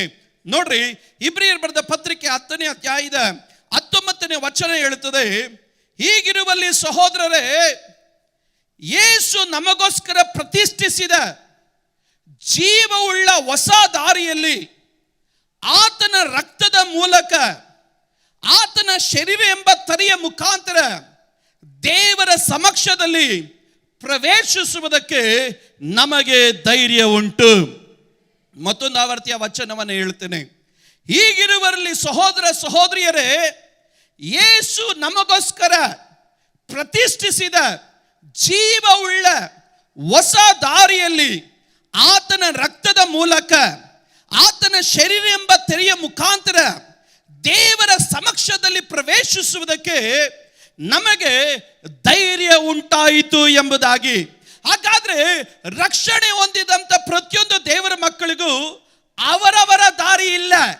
ರಕ್ಷಣೆ ಹೊಂದಿದಂತ ಪ್ರತಿಯೊಂದು ದೇವರ ಮಕ್ಕಳಿಗೂ ಯೇಸು ಸ್ವಾಮಿ ಪ್ರತಿಷ್ಠಿಸಿದಂತ ಒಂದು ಜೀವ ಉಳ್ಳಂತ ಒಂದು ಹೊಸ ದಾರಿ ಉಂಟು. ಎಲ್ಲರೂ ಗಟ್ಟಿಯಾಗಿ ಹೇಳ್ರಿ, ಜೀವ ಉಳ್ಳ ಹೊಸ ದಾರಿ. ಇನ್ನೊಂದ್ಸರಿ ಗಟ್ಟಿಯಾಗಿ ಹೇಳೋಣ, ಜೀವ ಉಳ್ಳ ಹೊಸ ದಾರಿ. ಇನ್ನ ಅನೇಕರು ಹೇಳಲಿಲ್ಲ, ಗಟ್ಟಿಯಾಗಿ ಹೇಳ್ರಿ, ಜೀವ ಉಳ್ಳ ಹೊಸ ದಾರಿ. ಹಾಗಾದ್ರೆ ಕ್ರೈಸ್ತರಾದಂತ ನಾವು ನಡೀತಿರುವಂತ ದಾರಿ ಯಾವುದು? ಅದು ಜೀವ ಉಳ್ಳ ಹೊಸ ದಾರಿ. ಈ ದಾರಿಯನ್ನ ಯಾರು ಪ್ರತಿಷ್ಠಿಸಿದ್ದು, ಯಾರು ಡೆಡಿಕೇಟ್ ಮಾಡಿದ್ದು? ಯೇಸು ಕ್ರಿಸ್ತನು ಈ ಜೀವ ಉಳ್ಳಂತ ಹೊಸ ದಾರಿಯನ್ನ ಪ್ರತಿಯೊಬ್ಬರಿಗೂ ಪ್ರತಿಷ್ಠಿಸಿದ್ದಾನೆ. ಹಾಗಾದ್ರೆ ಇವತ್ತು ನಾನು ನಡಿಬೇಕಾದ ಮಾರ್ಗ ಏನು ಎಂಬುದಾಗಿ ಯಾರಾದ್ರೂ ಕೇಳಿದ್ರೆ ಅದಕ್ಕುಳ್ಳಂತ ಒಂದು ಸಂದೇಶ, ಆಲೋಚನೆ ಏನಂದ್ರೆ, ಯೇಸು ಕ್ರಿಸ್ತನು ಪ್ರತಿಷ್ಠಿಸಿದಂತ ಜೀವ ಉಳ್ಳಂತ ಹೊಸ ದಾರಿಯಲ್ಲಿ ನೀನು ನಡೆಯುವವನಾಗಿರಬೇಕು. ಈ ದಾರಿಯಲ್ಲಿ ನಾವು ನಡೆಯುವುದಕ್ಕಾಗಿ ಪ್ರಾರಂಭಿಸಿದಾಗ ನಮ್ಮ ಜೀವನ ಏನೋದು ಬದಲಾಗುತ್ತೆ, ನಮ್ಮ ಚಿಂತೆಗಳು ಬದಲಾಗುತ್ತೆ, ನಮ್ಮ ನಡತೆ ಬದಲಾಗುತ್ತೆ, ನಮ್ಮ ಕುಟುಂಬ ಬದಲಾಗುತ್ತೆ. ಕಾರಣ, ಈ ಮಾರ್ಗದಲ್ಲಿ ನಡೆಯುವವನು ಮರಣದಲ್ಲ, ಭಯದಲ್ಲ, ಈ ಮಾರ್ಗದಲ್ಲಿ ನಡೆಯುವವನು ಜೀವದಲ್ಲೂ ಧೈರ್ಯದಲ್ಲೂ ಅವನು ನಡೆಯುತ್ತಾನೆ. ಹಾಗಾದ್ರೆ ಈ ಮಾರ್ಗದ ಒಳಗಡೆ ನಾವು ಪ್ರವೇಶಿಸುವುದು ಹೇಗೆ? ಯೇಸು ಸ್ವಾಮಿ ಉತ್ತಮವಾದಂಥ ಉದಾಹರಣೆಯನ್ನು ನಮಗೆ ತಿಳಿಸಿಕೊಟ್ನು. ಒಂದನೇದಾಗಿ ಆತನ ರಕ್ತದ ಮೂಲಕ, ಎರಡನೇದಾಗಿ ಆತನ ದೇಹ ಎಂಬ ತೆರೆಯ ಮೂಲಕ. ಮತ್ತೊಂದು ಆವರ್ತಿ ನಾನು ಹೇಳ್ತೀನಿ ನೋಡ್ರಿ, ಈ ಮಾರ್ಗದಲ್ಲಿ ನಡಿಬೇಕಾದ್ರೆ ಶಾರ್ಟ್ ಕಟ್ ಇಲ್ಲ. ನೀನು ಹೋಗಬೇಕಾದಂತ ಒಂದೇ ಒಂದು ಮಾರ್ಗ, ಯೇಸುವಿನ ರಕ್ತದ ಮೂಲಕ, ಯೇಸು ಸ್ವಾಮಿ ಎಂಬ ತೆರೆಯ ಮೂಲಕ, ದೇಹ ಎಂಬ ತೆರೆಯ ಮೂಲಕ ನೀನು ಒಳಗಡೆ ಪ್ರವೇಶಿಸುವವನಾಗಿರಬೇಕು. ಹಾಗಾದ್ರೆ ಇವತ್ತು ನನ್ನನ್ನು ಕೇಳೋ ದೇವರ ಮಕ್ಕಳೇ, ಶುದ್ಧೀಕರಣ ಇಲ್ಲದೆ, ಯೇಸುವಿನ ರಕ್ತವಿಲ್ಲದೆ ಯಾರು ಸಹ ಈ ಮಾರ್ಗದಲ್ಲಿ ನಡೆಯಕ್ಕಾಗಲ್ಲ. ಅಶುದ್ಧನು ನಡೆಯಕ್ಕಾಗಲ್ಲ, ದುರ್ಮಾರ್ಗಿ ನಡೆಯಕ್ಕಾಗಲ್ಲ. ಈ ಜೀವ ಉಳ್ಳಂತ ದಾರಿಯಲ್ಲಿ ಒಬ್ಬನು ನಡಿಬೇಕಾದ್ರೆ ಯೇಸುವಿನ ರಕ್ತದ ಮೂಲಕ, ಯೇಸು ಸ್ವಾಮಿ ಎಂಬ ತೆರೆಯ ಮೂಲಕ ಅವನು ಒಳಗಡೆ ಹೋದಾಗ ಮಾತ್ರನೇ ಈ ಮಾರ್ಗದಲ್ಲಿ ಅವನು ನಡೆಯುವಂತ ಪ್ರತಿಯೊಂದು ಮಾರ್ಗದಲ್ಲೂ ಜೀವವನ್ನು ಅವನು ಕಂಡುಕೊಳ್ಳುತ್ತಾನೆ. ನಿಮಗೆ ಒಂದು ಉದಾಹರಣೆಯನ್ನು ತಂದ್ರೆ ನಿಮಗೆಲ್ಲರಿಗೂ ಅರ್ಥವಾಗುತ್ತೆ ಅನಿಸುತ್ತೆ. ಹಳೆ ಒಡಂಬಡಿಕೆಯಲ್ಲಿ ದೇವರು ತನ್ನ ಜನರನ್ನು ನಡೆಸಿದಂತ ಒಂದು ಭಾಗವನ್ನು ನಿಮ್ಮ ಮುಂದೆ ನಾನು ತರಲಿಕ್ಕಾಗಿ ನಾನು ಇಷ್ಟಪಡುವವನಾಗಿರ್ತೇನೆ. ಈ ಜೀವ ಉಳ್ಳಂತ ಮಾರ್ಗದಲ್ಲಿ ಒಬ್ಬನು ನಡೆಯುವುದಕ್ಕಾಗಿ ಪ್ರಾರಂಭಿಸಿದಾಗ ಅವನನ್ನು ನಡೆಸುವವನು ಮನುಷ್ಯನ ಜ್ಞಾನವಲ್ಲ, ಅವನನ್ನು ನಡೆಸುವವನು ದೇವರೇ ಆಗಿರ್ತಾನೆ. ನೋಡ್ರಿ, ಒಂದನೇದಾಗಿ ನಿಮ್ಮ ಮುಂದೆ ನಾನು ತರಲಿಕ್ಕಾಗಿ ಇಷ್ಟಪಡುವಂಥದ್ದು, ಇಸ್ರಾಯೇಲ್ ಜನರು ತಾವು ಐಗುಪ್ತ ದೇಶದಿಂದ ವಾಗ್ದಾನದ ದೇಶಕ್ಕೆ ಪ್ರವೇಶಿಸಿದಂತ ಮಾರ್ಗಗಳು ಗಮನಿಸಿಕೊಳ್ಳ್ರಿ. ನೋಡ್ರಿ, ವಿಮೋಚನ ಕಾಂಡ 3ನೇ ಅಧ್ಯಾಯದ 7ನೇ ವಚನದಿಂದ ನಾವು ಗಮನಿಸಿಕೊಂಡು ಬಂದಾಗ ದೇವರು ತಾನು ಹೇಳ್ತಾ ಇದ್ದಾನೆ, ಇಸ್ರಾಯೇಲರು 400 ವರ್ಷಗಳ ಕಾಲ ಕಣ್ಣೀರಿಟ್ಟರು, 400 ವರ್ಷಗಳ ಕಾಲ ಅತ್ತರು, ಗೋಳಾಡಿದ್ರು, ದೇವರೇ ಅಂತ ಕೂಗಿದ್ರು. ದೇವರು ತಾನು ಹೇಳ್ತಾ ಇದ್ದಾನೆ, ನಾನು ಐಗುಪ್ತ ದೇಶದಲ್ಲಿ ನಿಮ್ಮ ದುರವಸ್ಥೆಯನ್ನು ನಾನು ನೋಡಿದ್ದೇನೆ. ಬಿಟ್ಟಿ ಮಾಡಿಸುವವರ ವಿಷಯದಲ್ಲಿ ನೀವು ನನಗೆ ಇಟ್ಟಂತ ಮೊರೆ ನನಗೆ ಕೇಳಿಸ್ತು. ಅವರ ದುಃಖವನ್ನು ನಾನು ಬಲ್ಲೆನು. ಆದ ಕಾರಣ ಅವರನ್ನು ಐಗುಪ್ತ ದೇಶದೊಳಗಿಂದ ತಪ್ಪಿಸುವುದಕ್ಕೂ ಆ ದೇಶದಿಂದ ಬಿಡಿಸಿ ಹಾಲು ಜೇನು ಹರಿಯುವಂತ ವಿಸ್ತಾರವಾದಂತ ಒಳ್ಳೆ ದೇಶಕ್ಕೆ, ಅಂದರೆ ಕಾನಾನಿಯರು, ಹಿವ್ಯರು, ಅಮೋರಿಯರು, ಪೆರಿಜೇರು, ಹಿವ್ಯರು, ಯೆಬೂಸಿಯರು ವಾಸವಾಗಿರುವ ದೇಶಕ್ಕೆ ನಡೆಸಿಕೊಂಡು ಹೋಗುವುದಕ್ಕೆ ಇಳಿದು ಬಂದಿದ್ದೇನೆ. ಆ ಪದವನ್ನು ನೋಡ್ರಿ, ನಡೆಸಿಕೊಂಡು ಹೋಗುವುದಕ್ಕೆ ಇಳಿದು ಬಂದಿದ್ದೇನೆ. ಈಗ ಕೇಳು, ಇಸ್ರಾಯೇಲರ ಕೂಗು ನನಗೆ ಮುಟ್ಟಿತು, ಐಗುಪ್ತರು ಅವರಿಗೆ ಕೊಡುವ ಉಪದ್ರವವನ್ನು ನಾನು ನೋಡಿದ್ದೇನೆ. ಇಲ್ಲಿ ದೇವರು ಇಳಿದು ಬರ್ತಾ ಇದ್ದಾನೆ. ಏನಕ್ಕೆ ದೇವರು ಇಳಿದು ಬರ್ತಾ ಇರೋದು? ದೇವರು ಹೇಳ್ತಾ ಇದ್ದಾನೆ, ದಾಸತ್ವದಲ್ಲಿ ಇರುವಂತ ನಿಮ್ಮನ್ನ ಐಗುಪ್ತ ದೇಶಕ್ಕೆ ನಡೆಸಿಕೊಂಡು ಹೋಗೋದಕ್ಕೆ ನಾನೇ ಬಂದಿದ್ದೇನೆ ಎಂಬುದಾಗಿ. ದೇವರಿಗೆ ಇಷ್ಟ ಇರುವಂತ ಒಂದು ದೊಡ್ಡ ಕಾರ್ಯ ಏನು ಗೊತ್ತಾ? ನಮ್ಮನ್ನು ನಡೆಸಿಕೊಂಡು ಹೋಗೋದಿಕ್ಕೆ. ಗಟ್ಟಿಯಾಗಿ ಒಂದು ಆಮೇನ್ ಹೇಳ್ರಿ. ದೇವರಿಗೆ ಇಷ್ಟ ಇರುವಂತ ಕಾರ್ಯ ನಾವು ಸ್ವಂತವಾಗಿ ನಡೆಯೋದಲ್ಲ.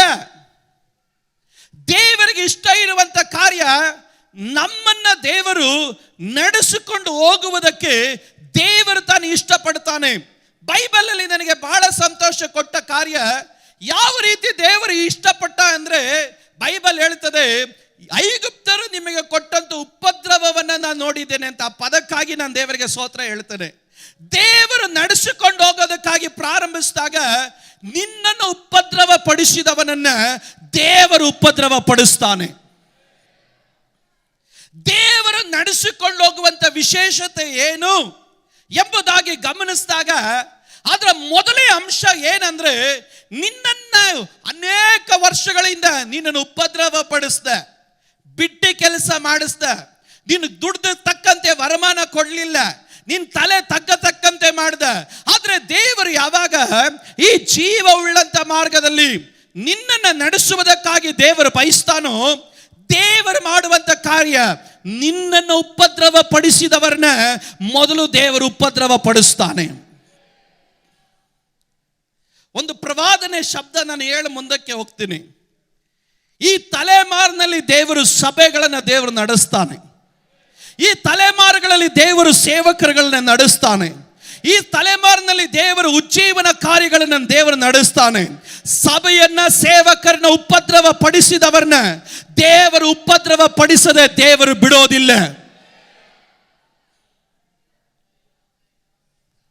ನಾನು ಘಂಟಾಕೋಶವಾಗಿ ಕೂಗಿ ಹೇಳುತ್ತೇನೆ, ನೀತಿವಂತರನ್ನ, ಪ್ರಾರ್ಥಿಸುವವರನ್ನ, ವಾಗ್ದಾನ ಉಳ್ಳವರನ್ನ, ದೇವರ ಸಭೆಯನ್ನ, ದೇವ ಸೇವಕರನ್ನ ಉಪದ್ರವ ಪಡಿಸಿದಾಗ, ಉಪದ್ರವದಿಂದ ಸಭೆ ಹತ್ತಾಗ, ಉಪದ್ರವದಿಂದ ದೇವ ಜನರು ಹತ್ತಾಗ, ಉಪದ್ರವಗಳಿಂದ ದೇವ ಸೇವಕರುಗಳು ಹತ್ತಾಗ ನನ್ನ ದೇವರು ಸುಮ್ಮನೆ ಇರೋದಿಲ್ಲ. ದೇವರು ಹೇಳ್ತಾನೆ, ನಿಮ್ಮನ್ನ ವಾಗ್ದಾನದ ಕಡೆ ನಡೆಸೋದಕ್ಕಿಂತ ಮುಂಚೆ ನಿಮ್ಮನ್ನು ಉಪದ್ರವ ಪಡಿಸಿದವರನ್ನ ನಾನು ಉಪದ್ರವ ಪಡಿಸಲಿಕ್ಕಾಗಿ ಹೋಗುತ್ತೇನೆ. ನಾನು ಒಂದು ಕಾರ್ಯವನ್ನು ಕೂಗಿ ಹೇಳುತ್ತೇನೆ, ದೇವರು ಈ ದಿವಸಗಳಲ್ಲಿ ತನ್ನ ಜನರನ್ನ ದೇವರು ನಡೆಸುತ್ತಾನೆ. ದೇವರು ನಡೆಸುವುದಕ್ಕಾಗಿ ಪ್ರಾರಂಭಿಸಿದಾಗ ದೇವರು ಉಪದ್ರವ ಪಡಿಸಿದವರನ್ನ ದೇವರು ಉಪದ್ರವ ಪಡಿಸ್ತಾನೆ. ನಾನು ಒಂದು 9 ಕಾರ್ಯ ನಿಮ್ಮ ಮುಂದೆ ನಾನು ಹೇಳಲಿಕ್ಕಾಗಿ ನಾನು ಇಷ್ಟಪಡುತ್ತೇನೆ. ಒಂದನೇದಾಗಿ, ಈ ಜೀವ ಉಳ್ಳಂತ ಮಾರ್ಗದಲ್ಲಿ ನಾವು ನಡೆಯುವುದಕ್ಕಾಗಿ ಪ್ರಾರಂಭಿಸಿದಾಗ ದೇವರು ವಿಮೋಚನೆ ಕಂಡ 11ನೇ ಅಧ್ಯಾಯದ 7ನೇ ವಾಕ್ಯದಲ್ಲಿ ದೇವರು ಹೇಳಿದನು, ನಾನು ಇಸ್ರಾಯೇಲರಿಗೂ ಐಗುಪ್ತರಿಗೂ ಒಂದು ವ್ಯತ್ಯಾಸವನ್ನು ಉಂಟು ಮಾಡುವೆನು. ಒಂದು ರಾತ್ರಿಯಲ್ಲಿ ನಾನು ನಿಮ್ಮನ್ನ ಐಗುಪ್ತ ದೇಶದಿಂದ ವಾಗ್ದಾನದ ದೇಶಕ್ಕೆ ನಿಮ್ಮನ್ನು ಕರೆದುಕೊಂಡು ಹೋಗ್ತೇನೆ. ಐಗುಪ್ತ ದೇಶದಿಂದ ಹೊರಗಡೆ ಕರ್ಕೊಂಡು ಹೋಗ್ತೇನೆ. ದೇವರು ತಾನಲ್ಲಿ ಹೇಳ್ತಾನೆ, ಇಸ್ರಾಯೇಲರಿಗಾಗಲಿ ಅಥವಾ ಇಸ್ರಾಯೇಲರಿಗೆ ಸೇರಿದ ಪಶುಗಳಿಗಾಗಲಿ ಐಗುಪ್ತರ ಒಂದು ನಾಯಿ ಸಹ ಬಗಳೋದಿಲ್ಲ ಎಂದು. ನನಗೆ ಆ ಪದ ಬಹಳ ಸಂತೋಷ ಕೊಡ್ತು. ಒಂದನೇದಾಗಿ, ದೇವರು ನಡೆಸೋದಕ್ಕಾಗಿ ಪ್ರಾರಂಭಿಸಿದಾಗ ಉಪದ್ರವ ಪಡಿಸಿದವರನ್ನ ದೇವರು ಉಪದ್ರವ ಪಡಿಸ್ತಾನೆ. ಎರಡನೇದಾಗಿ, ದೇವರು ತನ್ನ ಮಾರ್ಗದಲ್ಲಿ ತನ್ನ ಜನರನ್ನು ನಡೆಸೋದಕ್ಕಾಗಿ ಪ್ರಾರಂಭಿಸಿದಾಗ ನಿನ್ನ ವಿರುದ್ಧವಾಗಿ ಇದುವರೆಗೂ ಬೊಗಳ್ತಾ ಇದ್ದಂತ ಒಂದು ನಾಯಿ ಬೊಗಳೋದಕ್ಕೆ ದೇವರು ಬಿಡಲ್ಲ. ದೇವರು ಏನಕ್ಕೆ ನಾಯಿ ಅಂದ? ಅದು ಚಿಕ್ಕ ಕಾರ್ಯ. ದೇವರು ಹೇಳಿದನು, ನಾಯಿ ಬಾಯಿನೇ ನಾನು ಮುಚ್ಚಿಸ್ತೀನಿ ಅಂದ್ರೆ ಫರೋಹನ ಬಾಯಿಯನ್ನು ನಾನು ಮುಚ್ಚಿಸೋದಿಲ್ವ? ದೇವರು ಹೇಳಿದ್ರು, ನೀವು ವಾಗ್ದಾನದ ದೇಶಕ್ಕೆ ನಾನು ನಿಮಗೆ ಸಿದ್ಧ ಮಾಡಿದ ಮಾರ್ಗದಲ್ಲಿ ನೀವು ನಡೆಯೋದಕ್ಕಾಗಿ ಪ್ರಾರಂಭಿಸಿದಾಗ ನಿಮ್ಮ ವಿರುದ್ಧವಾಗಿ ಒಂದು ನಾಯಿ ಬಗಳೋದಿಲ್ಲ. ಹೌದು ದೇವರ ಮಕ್ಕಳೇ, ಜೀವ ಉಳ್ಳ ಮಾರ್ಗದಲ್ಲಿ ನಡೆಯೋದಕ್ಕಾಗಿ ಪ್ರಾರಂಭಿಸಿದಾಗ ನಿನ್ನ ವಿರುದ್ಧವಾಗಿ ಎದ್ದೋಳುವ ಯಾವುದೇ ಆಯುಧ ಫಲಿಸೋದಕ್ಕೆ ನನ್ನ ದೇವರು ಆತನ ಅನುಮತಿ ದೇವರು ಕೊಡೋದಿಲ್ಲ.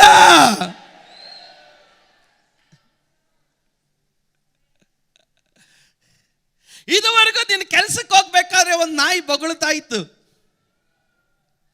ಇದುವರೆಗೂ ನೀನು ಮನೆಗೆ ಹಿಂತಿರುಗಿ ಬರಬೇಕಾದ್ರೆ ಒಂದು ನಾಯಿ ಬೊಗಳ್ತಾ ಇತ್ತು. ಆದ್ರೆ ದೇವರ ಆಲೋಚನೆ ಪ್ರಕಾರ ದೇವರ ಮಾರ್ಗದಲ್ಲಿ ನೀನು ನಡೆಯೋದಕ್ಕಾಗಿ ಪ್ರಾರಂಭಿಸ್ತೀಯಲ್ಲ, ಇದುವರೆಗೂ ನಿನ್ನನ್ನು ನೋಡಿ ಕಚ್ಚಿಬಿಡ್ತೀನಿ ಅಂತ ಬೊಗಳ್ತಾ ಇದ್ದಂತ ಒಂದು ನಾಯಿ ಬೊಗಳೋದಕ್ಕೆ ದೇವರು ಬಿಡೋದಿಲ್ಲ. ಕಾರಣವೇನು? ನಿನ್ನನ್ನು ನಡೆಸುತ್ತಾ ಇರೋದು ಒಬ್ಬ ಮನುಷ್ಯನಲ್ಲ, ನಿನ್ನ ನಡೆಸುತ್ತಾ ಇರೋದು ಪರಲೋಕದ ದೇವರು. ಪರಲೋಕದ ದೇವರು ನಿನ್ನನ್ನು ನಡೆಸುವುದಕ್ಕಾಗಿ ಪ್ರಾರಂಭಿಸಿದಾಗ ಚಿಕ್ಕದ್ರಿಂದ ಹಿಡಿದು ದೊಡ್ಡದ್ರವರೆಗೂ ಎಲ್ಲ ಬಾಯಿಯನ್ನು ದೇವರು ಕಟ್ತಾನೆ. ಇವತ್ತು ಕೆಲವರು ನೋಡಿ ನಾನು ಪ್ರವಾದಿಸಿ ಹೇಳ್ತೇನೆ, ನಿನ್ನ ವಿರುದ್ಧವಾಗಿ ಎದ್ದು ಎದ್ದು ಎದ್ದು ಮಾತನಾಡ್ತಿರುವಂತ ಕೆಲ ಬಾಯಿಗಳನ್ನ ಈ ಬೆಳಗಿನ ಜಾವದಲ್ಲಿ ದೇವರು ಕಟ್ಟಲಿಕ್ಕಾಗಿ ಹೋಗುತ್ತಾನೆ. ಸಭೆಯ ವಿರುದ್ಧವಾಗಿ, ನಿನ್ನ ಬಿಸ್ನೆಸ್ ನ ವಿರುದ್ಧವಾಗಿ, ನಿನ್ನ ತಲೆಮಾರಿನ ವಿರುದ್ಧವಾಗಿ, ಸೇವೆಗಳ ವಿರುದ್ಧವಾಗಿ ಯೇಸುವಿನ ನಾಮದಲ್ಲಿ ಬಾಯಿ ತೆರೆಯುತ್ತಿರುವಂತ ಕೆಲವೊಂದು ಶಕ್ತಿಗಳು ಯೇಸುವಿನ ನಾಮದಲ್ಲಿ ಇವತ್ತಿನ ಆರಾಧನೆಯಲ್ಲಿ ದೇವರು ಅದರ ಬಾಯಿಗಳನ್ನ ನನ್ನ ದೇವರು ಮುಚ್ಚಿಬಿಡುತ್ತಾನೆ.